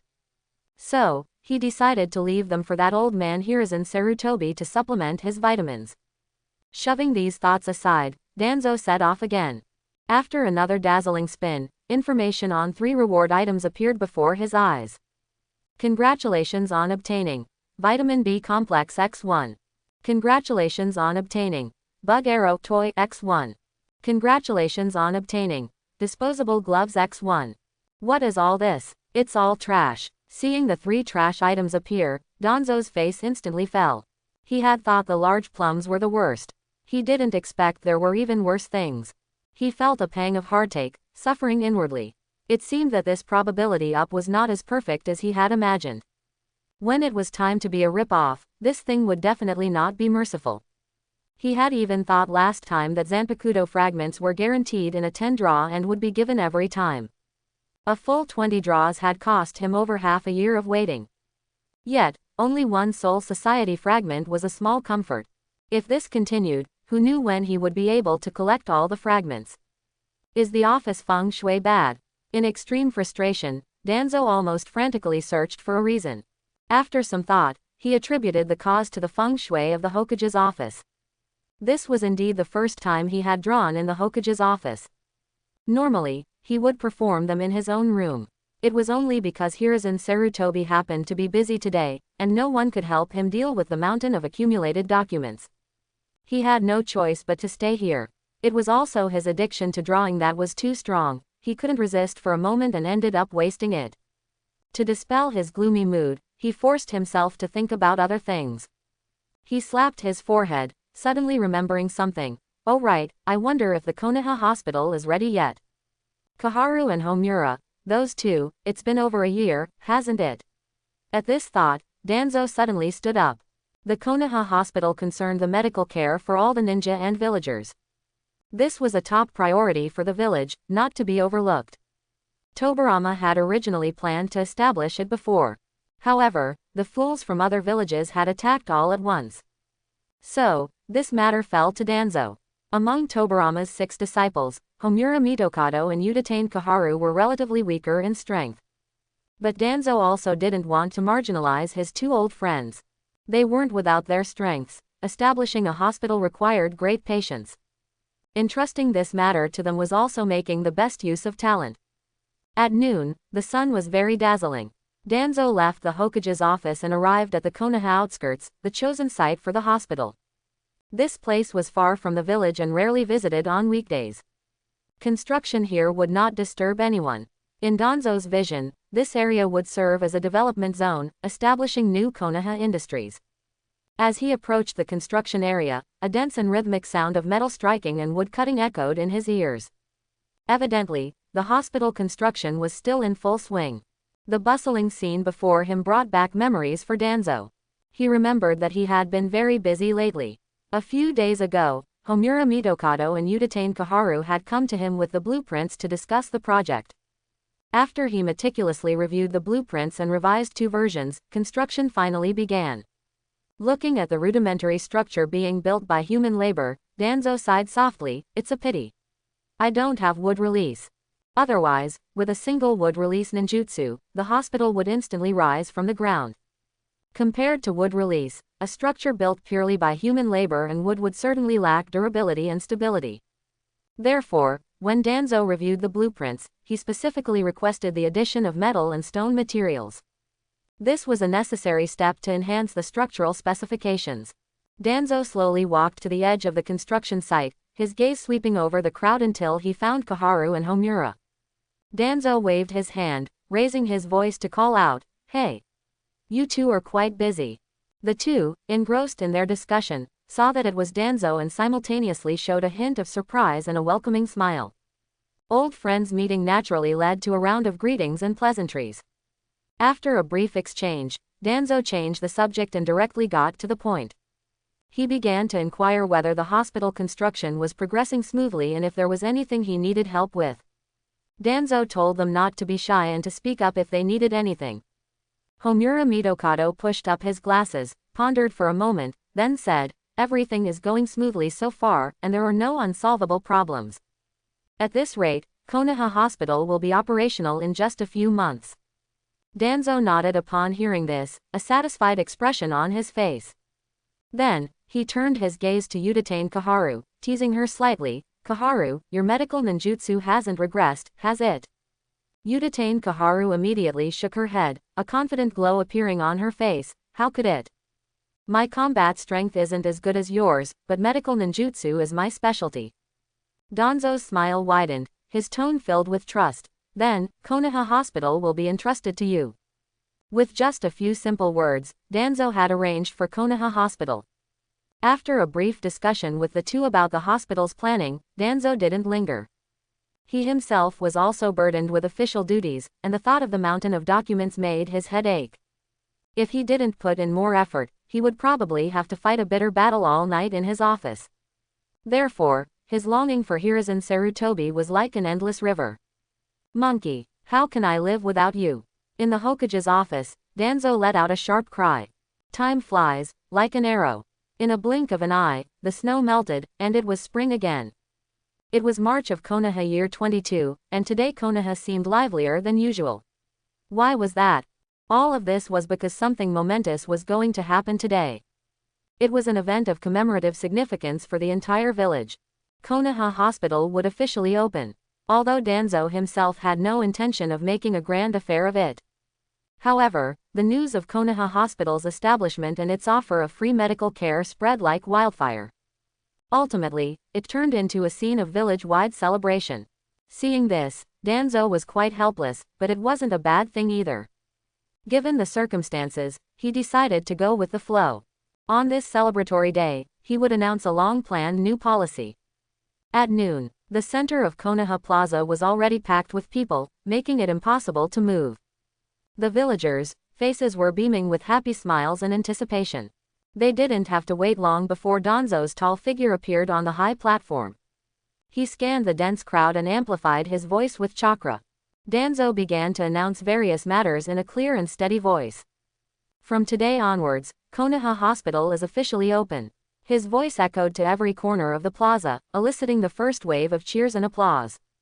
Immediately after, he continued, Konoha villagers, from now on, all medical expenses at Konoha Hospital will be free.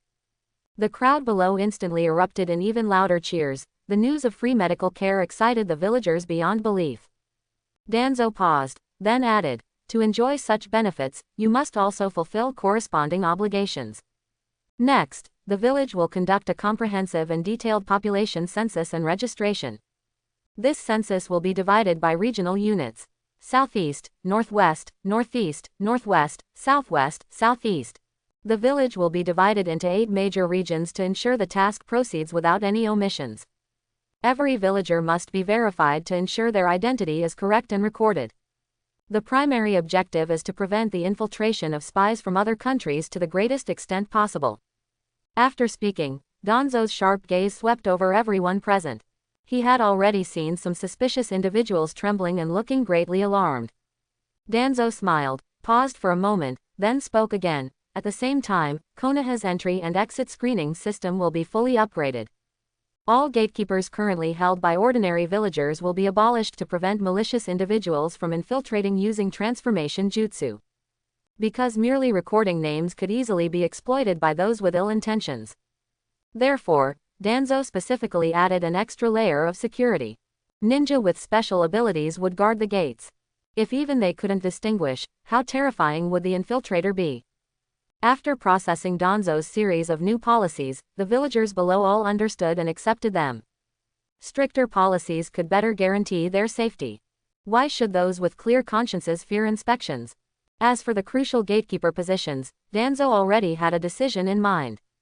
Next, it was time to have a good discussion with the Uchiha clan and Hyuga clan. Danzo had always been decisive and efficient. He would act as soon as he thought of something.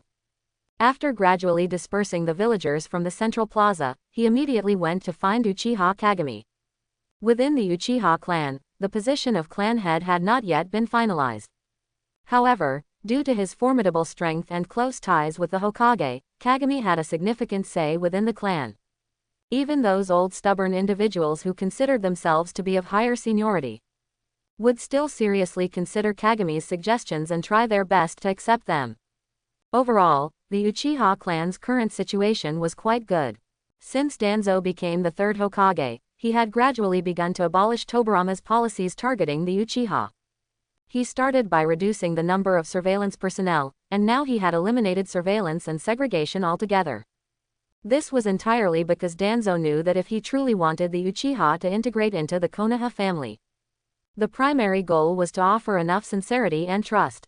Because of this, the Uchiha clan, from top to bottom, had a very good impression and evaluation of the third Hokage. There were also many within the clan who admired Uchiha Kagami's strength and character. They were willing to follow Kagami's footsteps and integrate into Konoha. From this, Danzo judged that negotiations with the Uchiha clan should be relatively smooth. In contrast, negotiating with the Hyuga clan would likely require more effort and persuasion. The Hyuga clan, as one of Konoha's only 2 prominent ocular jutsu clans. I hope everyone will support it and subscribe for more videos.